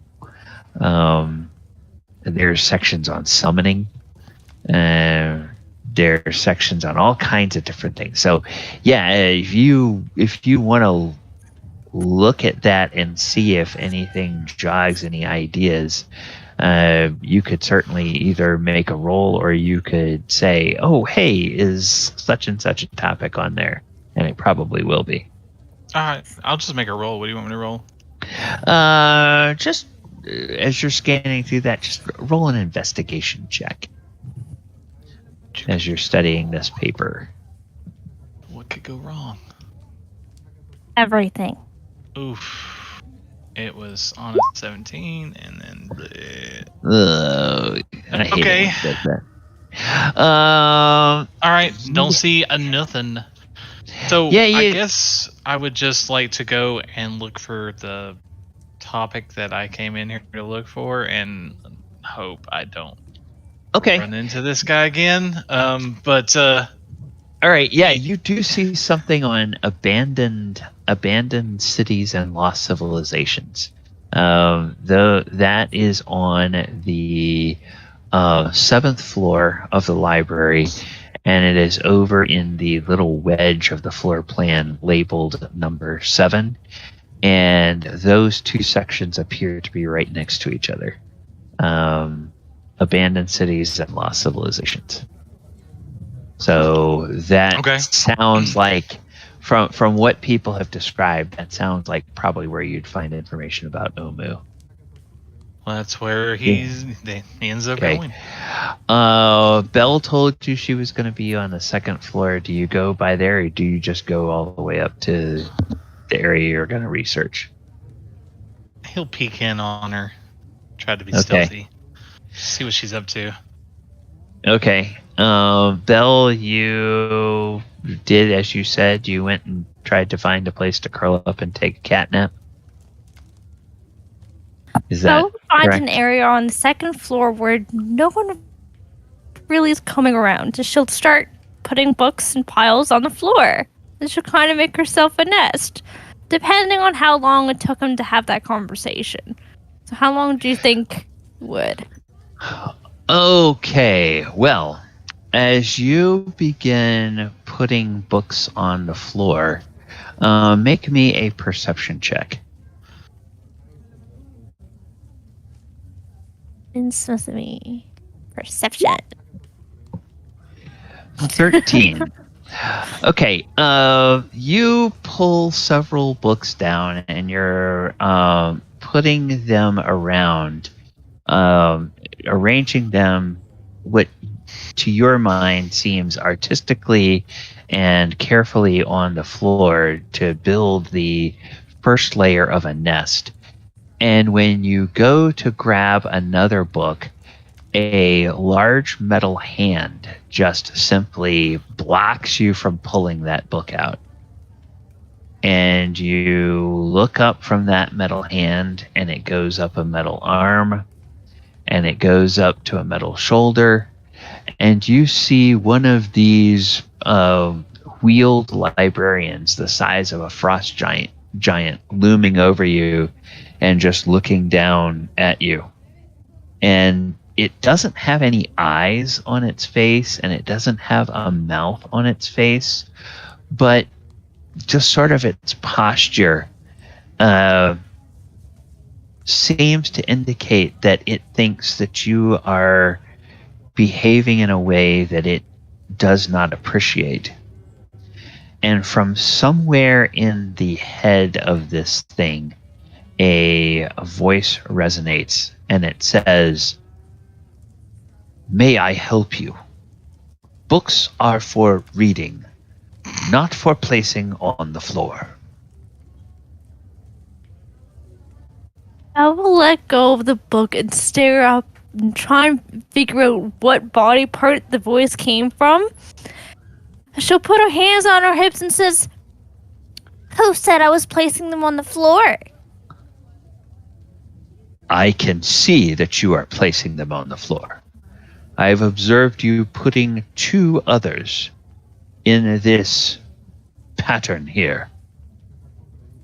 You should place books in the appropriate carrying satchel and take them to one of the study desks and study them. They do not belong on the floor. I will smile and pick up a book she pawned it on the floor and say, Decahedrons. Okay. She'll go up to a desk and say, "Studied." And then she'll run back, pick up another book from the floor and say, "This one's about art." Anyway, puts it on the same place next to it, almost building it on the desk now.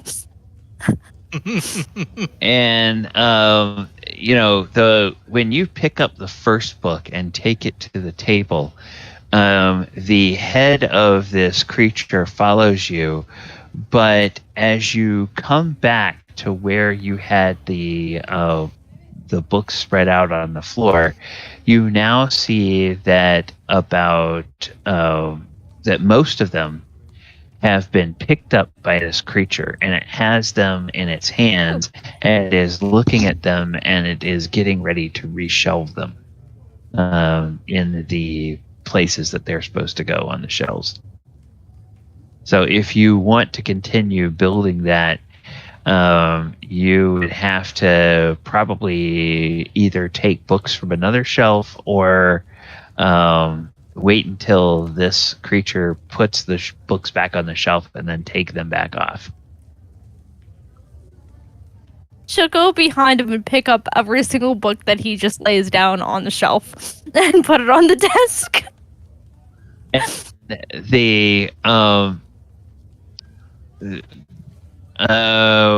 And you are wanting him to think that you are going to study. So make me a deception check. Because we know that Belle is not planning to study these books. But she is listening to them. Read the titles and then putting them not on the floor. Okay. Well, the mechanical librarian watches you for a moment and sees you placing the books on the desk, and then gives a curt nod and turns and rolls in the opposite direction. Rolls away from you. Doesn't say any more to you. Seems satisfied that you are now behaving properly for a patron of the library. Belle will kind of say, books on the floor to herself. She kind of like shuffles the books around on the table and just tries to sit. Isn't comfortable, so moves some more around, opens a few, and whatever not to try and get herself comfortable. Okay. All right. Falazure, you come along and you see her fooling around with these books on the desk, and it looks like she's kind of arranging them in such a way that she's almost ready to do that thing like you've seen her do sometimes, where when she starts to get sleepy, she'll find an area first and make sure that area is going to be comfortable. And then after she knows it's going to be comfortable, then she'll kind of groom herself a little bit, and then she'll lay down and take a nap. And you can see that she's almost to that point where she's going to start grooming herself. He just shakes his head. He's like, ugh. He's just like, you say anything or go on? No, he's just thinking like, yeah, this is probably how this would have went if he actually went with her. He would do all the reading and she would do all the sleeping. Yep. She's just waiting for him to come back. And I'll just head up and to the floor Fruit. that I need to. Okay. All right. When you get up, since you now have this guide in your hand, this piece of parchment in your hand as a guide, when you get up to that floor, go ahead and make me an investigation check, and this time make it with advantage because you know where you are looking. What check is that again? Another investigation check with advantage.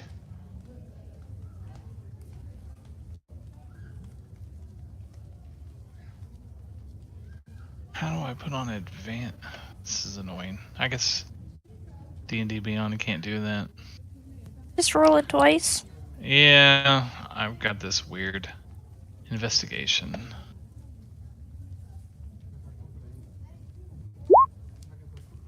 Ooh, it's pretty good. All right. Well, you do in fact find a book. Yeah. You do, in fact, find a book that provides some information. It's a rather new book. It has that kind of new parchment smell, and the cover is in wonderful condition, indicating that it's either just freshly arrived or that the binding has just been redone. And you begin to scan through the inside of it, and you realize that the dedication of this book is to the author's mentor. And the mentor of this author is Volothamp Gedarm. So this is indeed a rather new book, because it is by a contemporary of yours, who knows Volo from his travel guides. And this is about the peoples and the locations in the Forbidden City of Omu. And it recaps some of the same general history that the party learned last week.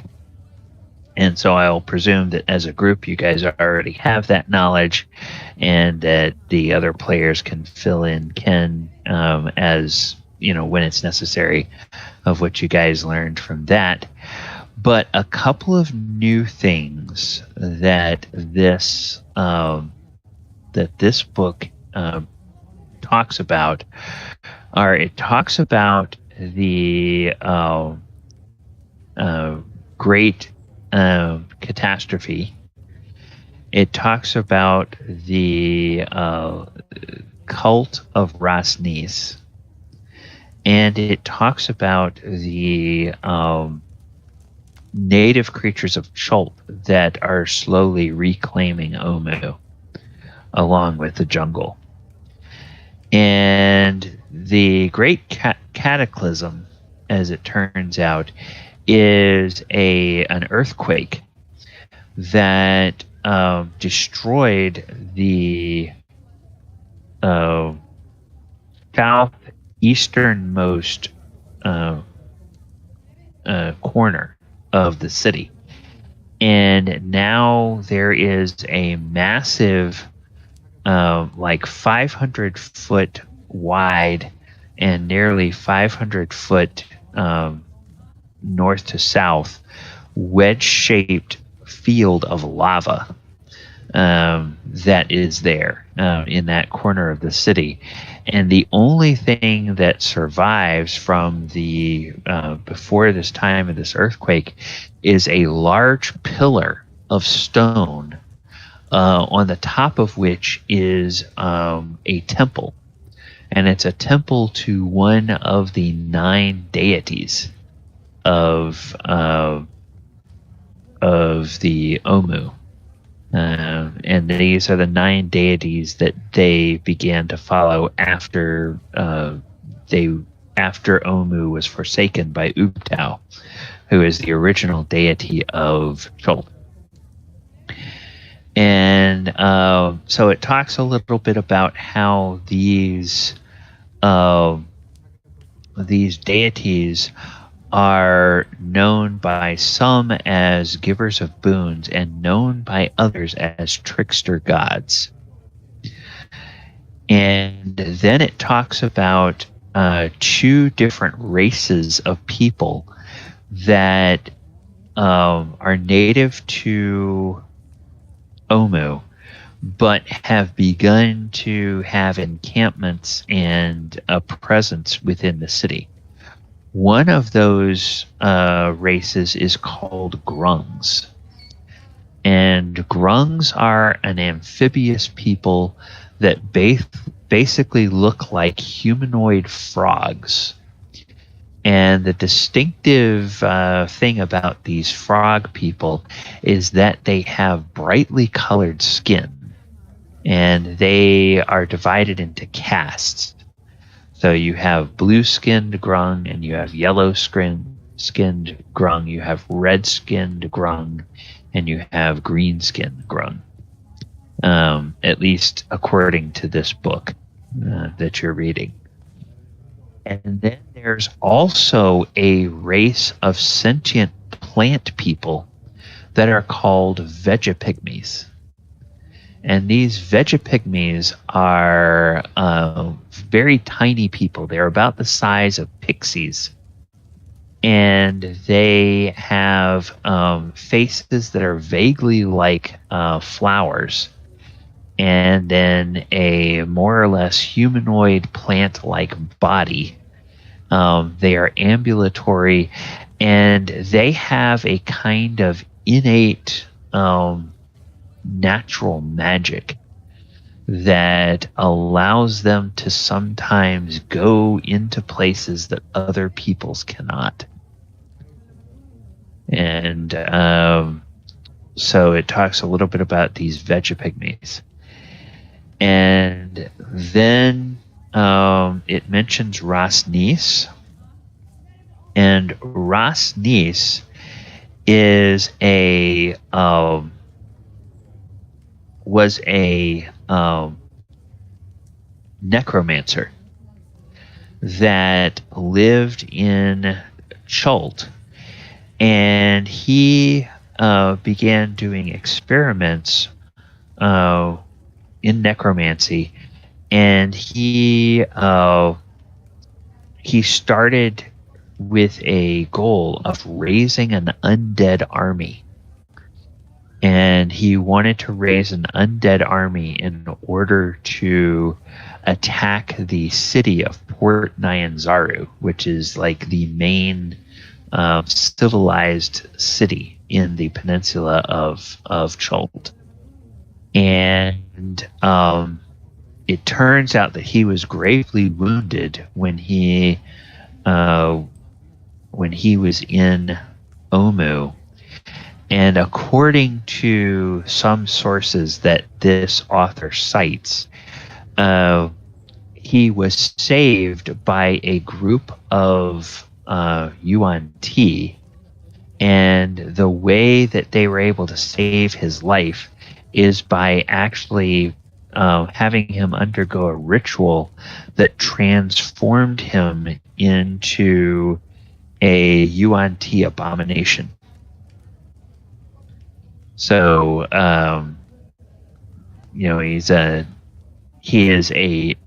apparently he's somebody who was a human, but is now a Yuan Ti, by some sort of ritual. And you remember, Falazure, that in the last place you were, in the lair of Imrith, there were a group of Yuan Ti that were worshipping an idol of their deity, which they call Dendar, the Night Serpent. So this Rasnis is apparently mixed up in all of that. And then the author will give you some references on books that will further talk about the 9 trickster gods. We'll talk about Vegapygmies, and we'll talk about Grung. So if you want to do any, and then another one that talks about Dendar the Night Serpent. So yeah, you definitely would read up on those 4 books. Yeah. Okay. All right. So yes, grungs. The thing to know about grungs is that they have a very moist skin, and their skin can secrete a poison. And according to this book, grung come in colors of green, blue, purple, red, orange, and gold. So not yellow, but gold. And each of the colors is a caste. So green grung are generally warriors, hunters, and general laborers. Blue grung are typically artisans and craftspeople. Purple grung are supervisors of the green and blue grung. Red grung are scholars and magic users. Orange grung are the elite warriors with authority over all of the lesser grung. And the orange are also the from the orange grung are selected the royal guard for the grung monarchs or leaders. And the gold skin grung are the leader class. And it's typical to find one gold grung in most grung villages. That being the chieftain or the king or queen, if you will, and then numbers of the other different castes. And they are described as being both aggressive and territorial. They see any non-grung in their territory as an intruder, and they practice slavery. So if they think they can take a creature as a slave, they probably will. If, however, they think they have found a very powerful person, they will sometimes make a deal with powerful entities or powerful groups of people. So they don't seem to be great hoarders of what most humanoid races would consider as treasure. However, they are attracted to baubles of different kinds, and the author describes that most grung chieftains or kings have very elaborate headdresses that are fashioned from a combination of brightly colored feathers, beads, semi-precious stones, sometimes worked in gold and silver and copper, and things like that. And it's, from the illustrations that they give, it's like usually pretty gaudy and awful looking to, to a human's standards, but apparently it's very, very artistic to a grung. I see. Yeah. What about these? What does it say about the trickster? I mean, not the trickster, but the deities. Yes, the 9 trickster gods. So the 9 trickster gods are represented or appear basically as different kinds of animals. They have a very complicated structure in sort of relationship with each other. So there are 3 of them that are lawful, 3 of them that are neutral, 3 of them that are chaotic, and then there are also 3 of them who are good, 3 of them that are neutral, and 3 of them that are evil. And so basically, if you think of a grid of the 9 alignments, there is one of each of these gods that is assigned to each of these alignments. And the names of these deities are Aijin the Almiraj, And the Almirage is like the little bunny rabbit with the unicorn horn on its head. And these are things, all these creatures are things that Falazure would know as a bard. He reads these names and goes, oh yeah, I know what those are. And then there's also illustrations of these deities.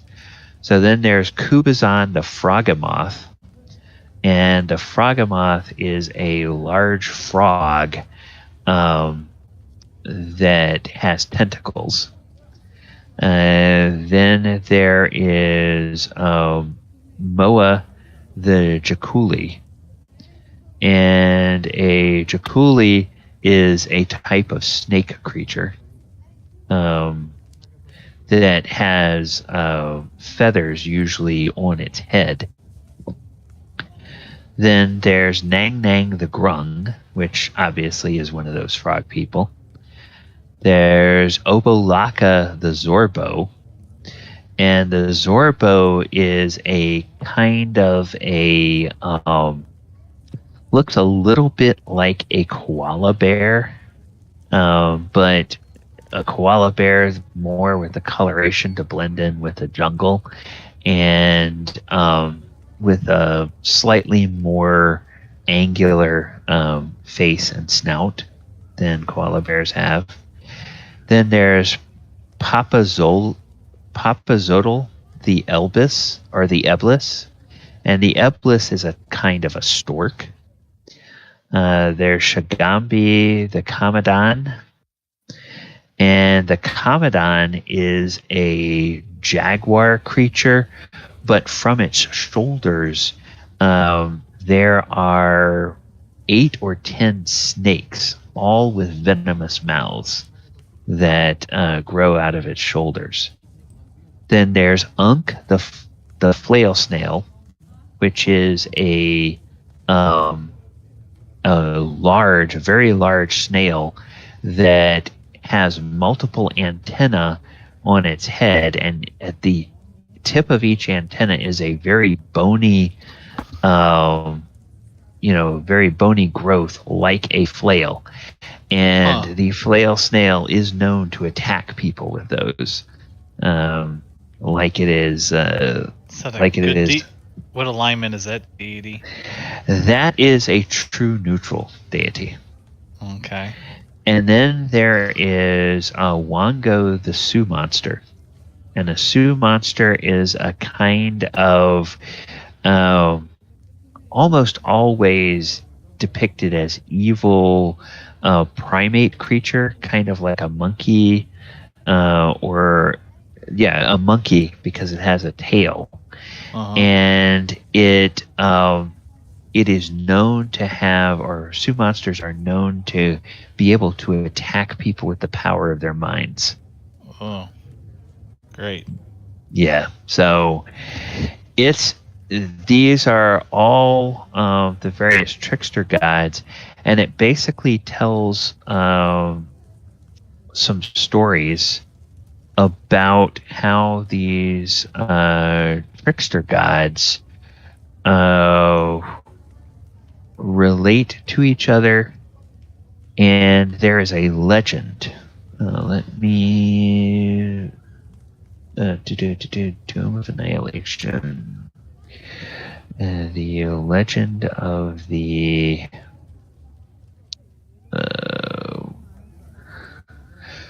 legend of the okay. All right.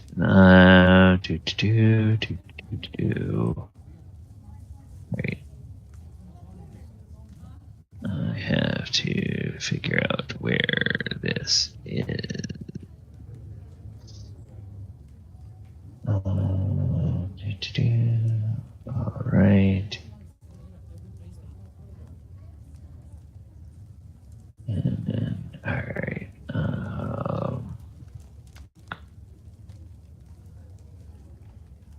Let's see. Didn't mean to take up so much time, but this seems like really useful information. Yeah. There we go.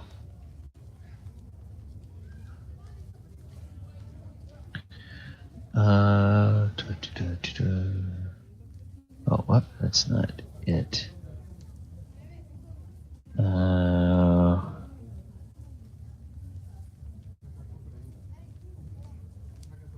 Okay, here we go. All right. Yes, here it is. It tells the legend of the 9 gods. It says, long ago, the god Ubtao hardened his heart and vowed to weep for the people of Omu no longer. The rain stopped, the jungle withered and died, and death swept through Omu. One morning, a wise Zorbo emerged from her hollow tree and spoke to the dying Omuans. To convince Ubtao of their worth, she decided to cook him a stew made from all their good qualities. Catching such virtues wouldn't be easy, so she asked a wily Almiraj to help her. The Almiraj snuck recklessly in the pot, which she saw as a virtue, and Ubtao spat out the stew when he tasted it.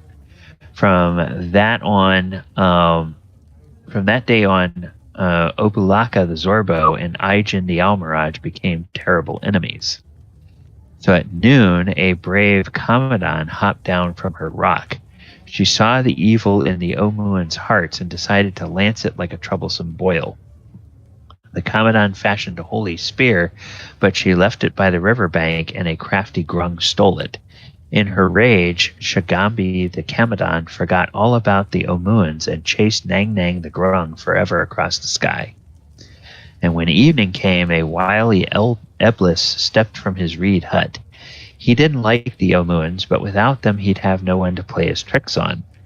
The Eblis sent a marsh frog to reason with Ubtao, but the frog was angry and decided to wrestle the god instead. This amused Ubtao, so he gave the frog tentacles to make it stronger. When Kobazan the Frogamoth returned to Papazotl, the Eblis, he chased Papazotl into the swamp with his new tentacles. And that night, a Sioux monster broke into Ubtao's palace and stole a pail of water for the Omuans. When the god came running to find it, the Sioux monster hid the pail in a Jaculi's burrow. Ubtao asked the jungle animals where his water was hidden, and Moa the Jaculi was too honest to lie. When Wango the Sioux monster found out how Moa had betrayed him, he vowed to catch the Jaculi and eat him up. All the while, Unk the flail snail lived deep under the earth. The noise of the other animals fighting made her slither up to the surface, and when day dawned over her shell, the light blinded Ubtao and made his eyes water. Life returned to Omu, and the people built shrines to honor the animals who had saved them. So that legend kind of gives a little bit of information about the relationship between the different deities. Mm-hmm. Indeed. So yeah, that for what it's worth, that is possibly helpful. Does it give any clear indication where Omu is and exactly Inchult and whatnot?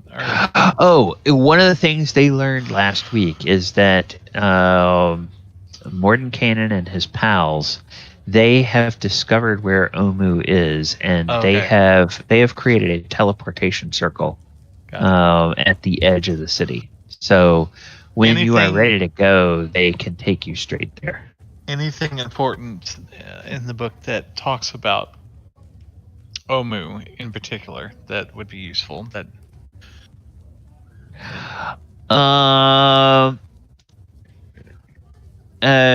of the things that they were told is that the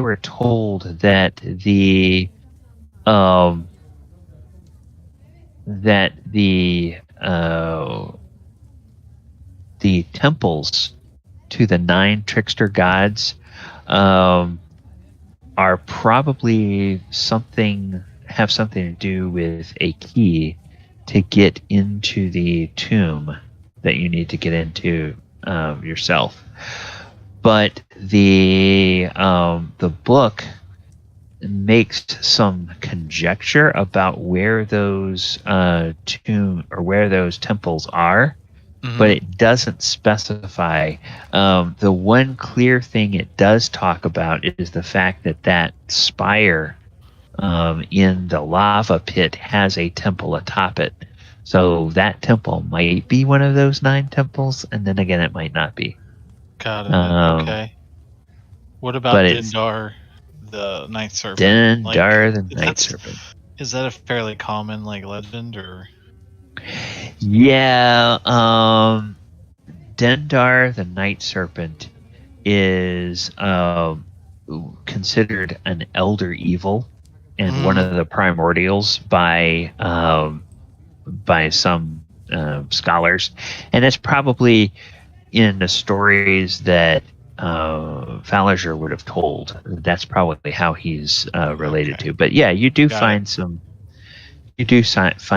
books on those. And one of the titles of Dendar is the Eater of the World. Because people who follow Dendar or venerate Dendar live in a kind of perpetual hope and simultaneously fear that Dendar will come and devour the world, and that's how the world's going to end. So it's like the Armageddon, basically. Yeah, basically. And what of the plant pixies, real quick? Anything useful? Vegapygmies. Let's see. The Vegapygmies.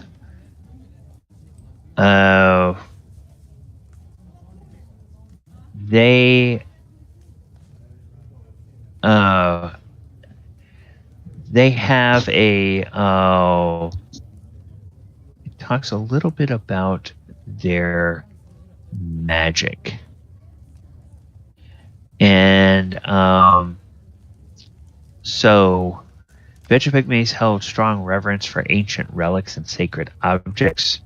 Many are of an unknown composition and origin, a few of which are powerful weapons. It's also said that one of the dangers, it says, is that tribes will sometimes make offerings to their gods by ritually sacrificing other intelligent beings. Oh my gosh! Okay. Yeah. So they're not very nice. Yeah, not necessarily nice, but it does say that they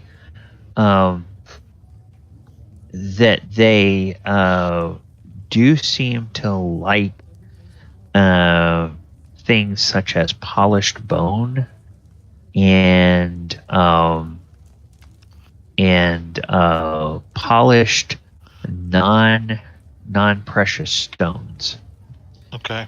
And so sometimes it's said that people have survived for short times in the company of Vegapygmies by giving the Vegapygmies gifts of polished stones or polished pieces of bone. And the scholars who have studied them basically have managed to do that. And a couple of stories exist about groups of Vegapygmies that have druidic kinds of magic, and they are able to call upon local plant life, and can sometimes form these plants into like giant plant golems that can be used to defend their tribe, or in some cases to attack their enemies. So it sounds like it's not really like a single plant creature like an Ent, but imagine something like an ent that's composed of a bunch of smaller plants that are kind of controlled by these Vegapygmy druids. That's sort of the essence of what you get in reading about that. All right, that's all useful information. Someone else's turn now. But let's just say that he spent most of the evening, I guess, reading that. It probably took quite a while. Yes, and let me make a quick check here. Yep, you don't see your buddy, the half-orc, anymore during the day or the evening. All right, and let's see. Krenraid. Yeah, we just lost him. He just dropped off. Uh-oh. Okay. Okay. Well, then. Let's see. Anybody else want to do anything before we wrap up for the evening?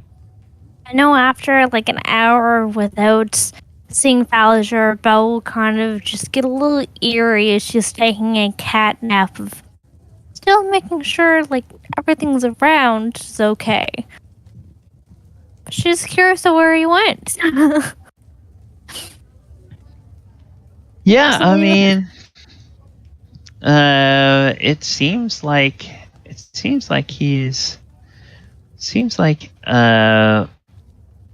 there doesn't seem to be any kind of disturbances or anything. You make me a perception check.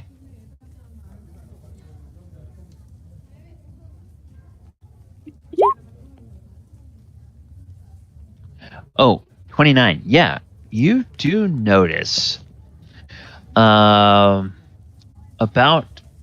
three separate times you notice a half-orc that is kind of dressed like a librarian is climbs up past the floor that you're on and goes up a couple of floors and disappears for a while and then comes back down, and the first time looks a little bit sad, and then the second time they come back down they look a little bit confused, and then the third time they come down they look a little bit annoyed. So that's what Belle notices. I'll kind of look at the person, like, kind of shrug her shoulders as she keeps on seeing this person come back and forth. Like, sit down, even Belle is. Like, but at this time, she'll get a little bit more grumpy because still no sight of Falazure. She'll sniff the air, not even smell him. She'll get a little bit upset now. Her anxiety of being separated from her Falazure is getting to her now. So she'll walk up another staircase. Falazure! Falazure!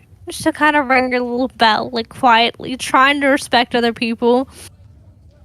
Next floor up, she'll go up, say it a little bit louder, ring it a little bit more louder. But once she goes up to the 6th floor, she's lost her patience.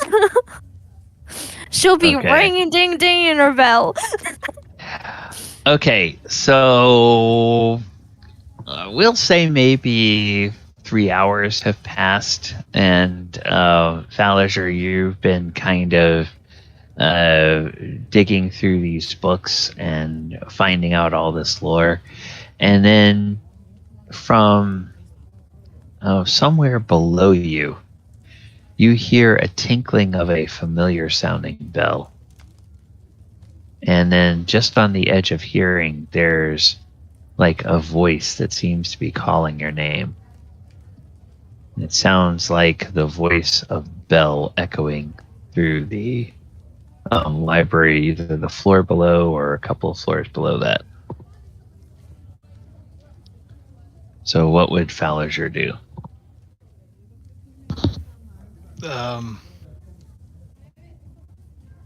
Try to play it cool.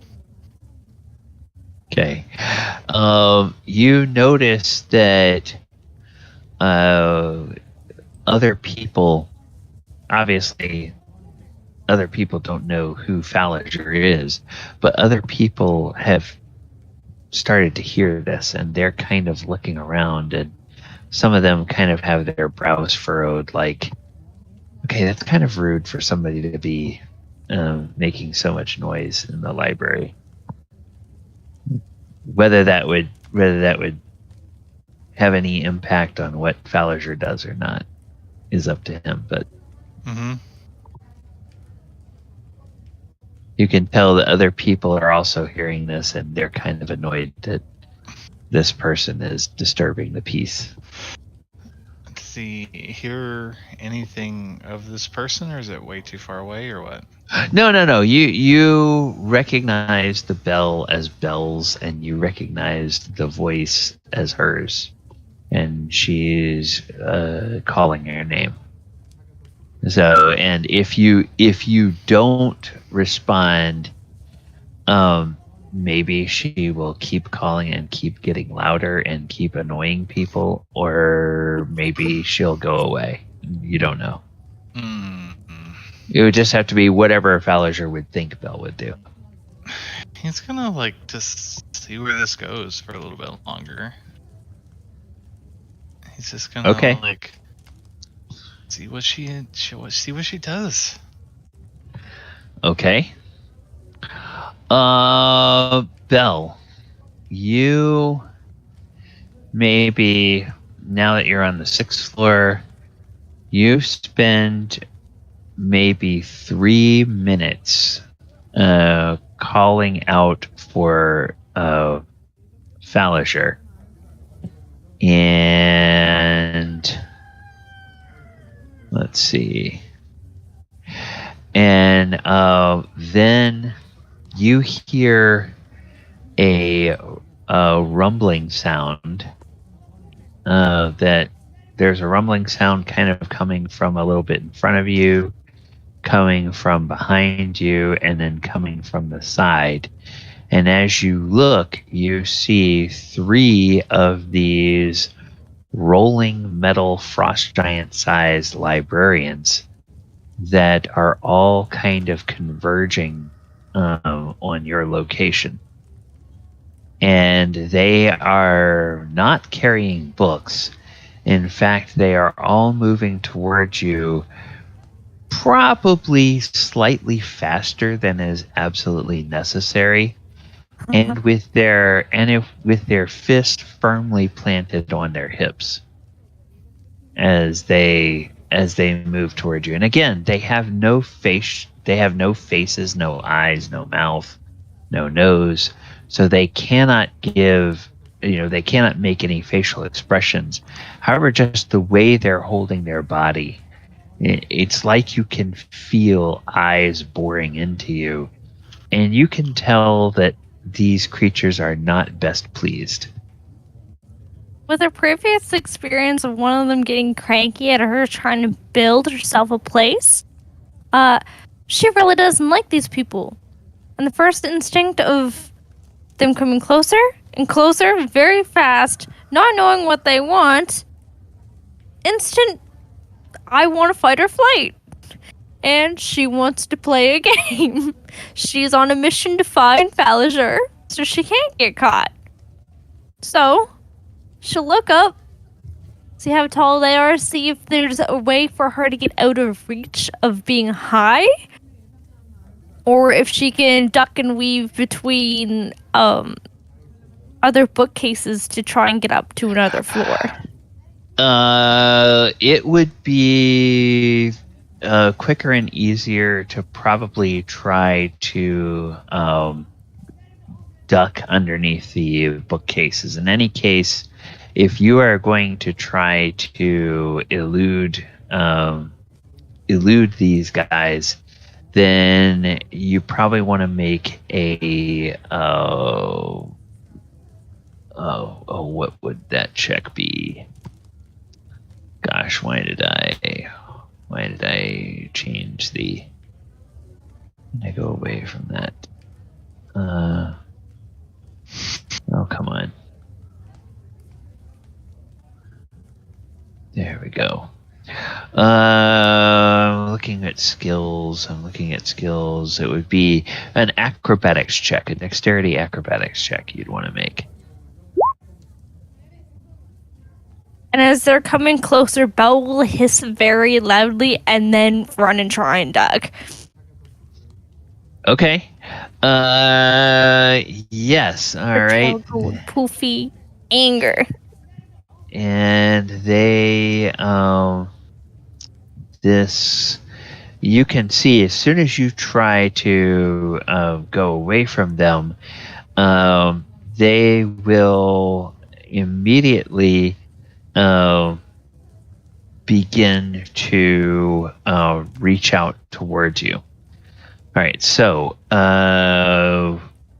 they will reach out with their large grasping limbs, and I'm going to say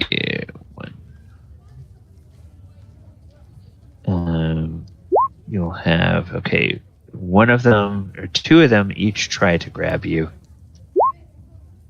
Okay, one of them gets a 26 or a 15 on its grapple, which Even probably with focus misses. displacement? Okay, they both have to do that. So the first one is a 15. The second one is going to be a 13. So they try to reach you, and the first one thinks they've got you, but you skedaddle out of the way, presuming that your armor class is better than 15, which yes. I think it is. And then you start bounding off through along one of the shelves, and the voices of these creatures chases after you and says, "You have caused a disturbance. You must now leave the library." And they are coming after you. And they move at a pretty good clip. What is Belle's normal movement speed? Belle's normal movement speed is only 60. 30. 60 with the action or whatever. But 30. Okay. You can tell these creatures are faster than you. If you move your full rate and they move their full rate, they will be able to keep up with you and surpass you. They also, when they reach out for you, you realize that they have a much longer reach. Being giant-sized creatures, these they can reach out up to 15 feet away and grab something. So, yes, and they will all three begin chasing after you. So, do you want to continue trying to elude them and getting up to the next floor? How many floors does she think's in this building? You're on the 6th floor. There's gotta be at least 20 or 30 floors. Okay.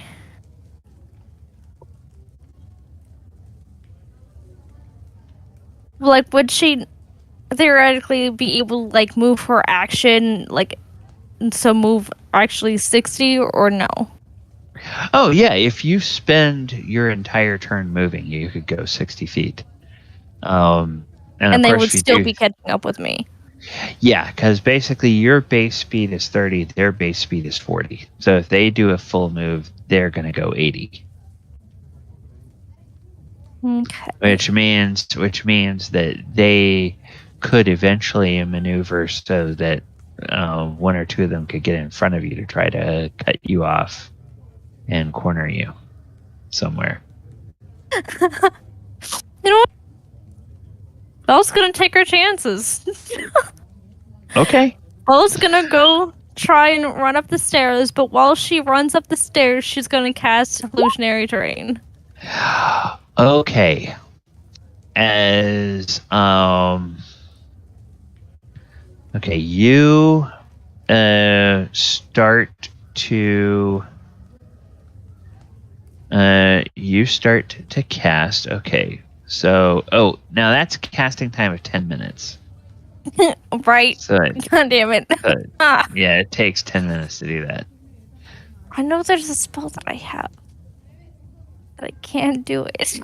I swear. Um, That one. Okay.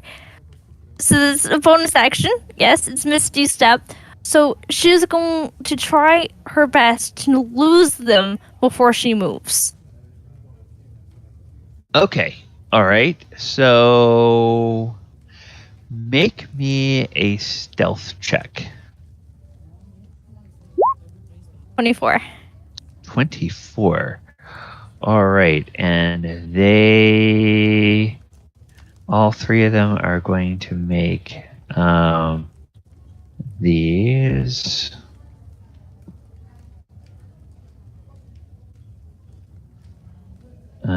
Which I think they're probably not even going to be able to do that. They're not going to be able to get a 24. So yes, you do your Misty Step, and then you head towards the stairs, and you realize they're still rolling off in another direction. And by the time you get up to the 7th floor, they haven't turned to follow you. So you're pretty sure that you lost them. Belle will be happy, but she's still in a rush to try and find him now because God knows how many of them there are. Yeah.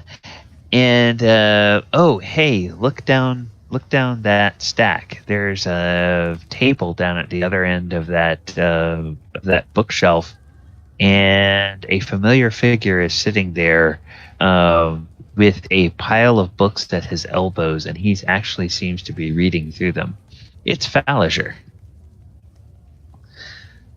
And that's where we will leave it, because we are at time. Out of curiosity, did Thaldohr hear any of this going on? Well, Thaldohr is incredibly good at avoiding being detected. I'm not sure what Thaldor's perception is. I think 19 passive, I believe. Yeah, you probably heard at some point. You probably heard the tinkling of Belle's bell, and you may have heard her calling out for Falazure. So, we will catch up with all of that at the beginning of next session. All right, players, thank you guys for joining us. Viewers, thank you for hanging out this evening. Appreciate you being here. I have been DM Galabon. This has been Sword Coast Chronicles. Normally we do 4 streams on this channel every week, but this is going to be the last live stream until we get into May. I am on vacation next week, so none of the games are happening.